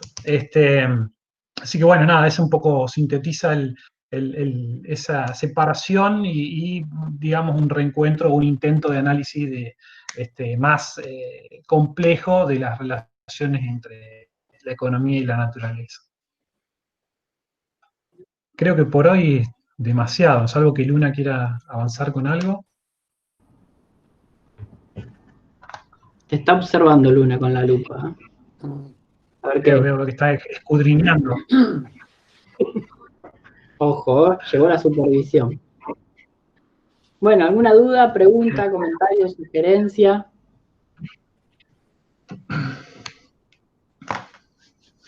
Sugerencia, Claudio, si puedes subir esa diapositiva a la plataforma, estaría genial. Está bastante... No, seguro. Esto, bueno, porque lo terminamos hoy y demás, y con la cuestión pero sí, esto va a estar subido a la plataforma nuestra de Fitch, lo mismo que el material que les mostré más temprano y demás, bibliografía y todo eso, quédense tranquilos que va a estar ahí disponible. Buenísimo. Yo quería hacer una consulta que un poco se mencionó por encima, la disyuntiva entre sustentable y sostenible.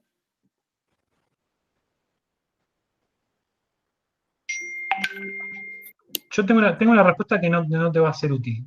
A mí no me interesa la diferencia. Quiero decir, me parece irrelevante. Pero bueno, Alberto creo que tiene otra postura, no sé. Desde mi punto de vista, no hace no sé, yo no le reconozco las diferencias. En cualquier caso, para mí ahora la sustentabilidad económica no existe, por ejemplo. La única sustentabilidad que existe sería la natural, porque sustentabilidad económica...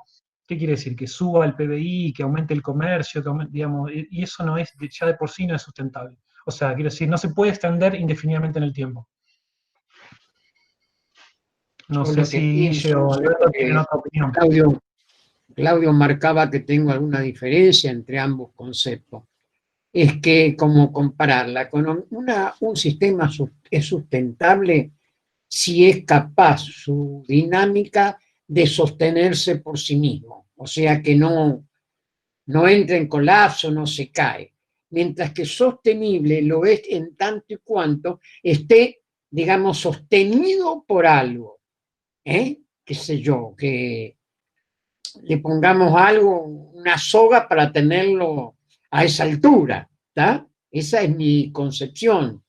Eso lo leí en un diariograma de Cuba hace 4 o 5 años y me conformó para no caer en confusiones, qué sé yo. Eso es todo. Muchas gracias.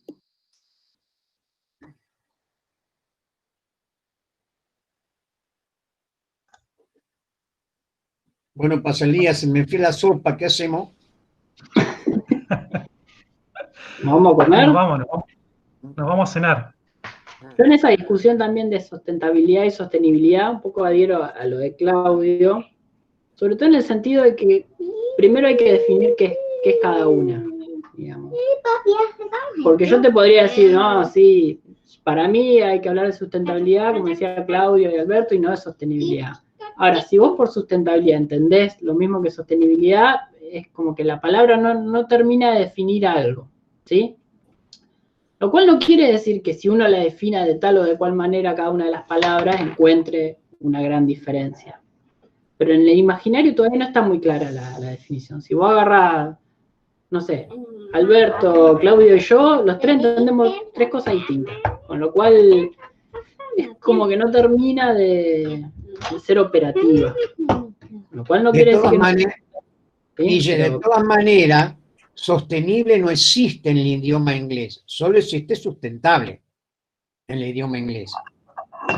Está bien, pero el idioma es una acción social y hay que dar la disputa y hay que construir las palabras. Digamos. Pero, Perdón, yo quiero hacer un mini aporte. Yo estuve investigando un poco la diferencia porque me daba mucha intriga. Y lo que encontré es que, bueno, las dos palabras son, en un sentido estricto llano, son sinónimos. O sea, en el español, así como de diccionario, son exactamente sinónimos. Y después hay un montón de grupos y corrientes que las diferencian y un montón de grupos que no, y todos los grupos que las diferencian no las diferencian de la misma manera. Entonces, no hay una manera hoy de decir sustentable refiere a esto y sostenible refiere a esto, sin decir sustentable refiere a esto en este grupito, pero en este otro esto y en este otro esto, pero todos los grupos creen que su manera de definirlo es la manera que todo el mundo ha consensuado, entonces es como, no puedes hablar de sustentabilidad, acá corresponde sostenibilidad, y en realidad es muy, digamos, está muy definido por paradigma y por corriente y por grupo, y no es tampoco igual en España que en Hispanoamérica, y no es igual en todas las partes de Hispanoamérica, entonces es como un poco complicado. Sí es cierto que son exactamente sinónimos sustentable y sostenible, y la traducción del inglés sustainable es cualquiera de las dos. O sea, porque las dos vienen de la misma palabra en latín, que es sustinere, que es sostener, básicamente. Está muy bueno el aporte y yo me parece que explica muy bien el hecho de que, o sea, desde mi punto de vista es un concepto de sustentabilidad o sostenibilidad o desarrollo, un concepto plástico, digamos. Uno lo puede tomar para la conveniencia de su discurso, de sus concepciones y demás. Entonces, ponerme de un lado o del otro de una de las dos palabras me parece irrelevante porque le veo más implicancias a esto. ¿Qué es lo que significa sostenible / sustentable para cada quien?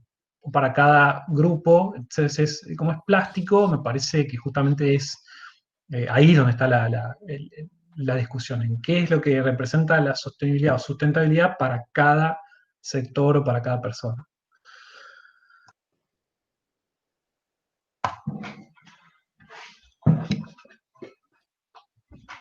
Bueno, Guille, ¿los vamos? Alberto ya está. Sí, cerramos. No sé si hay más preguntas.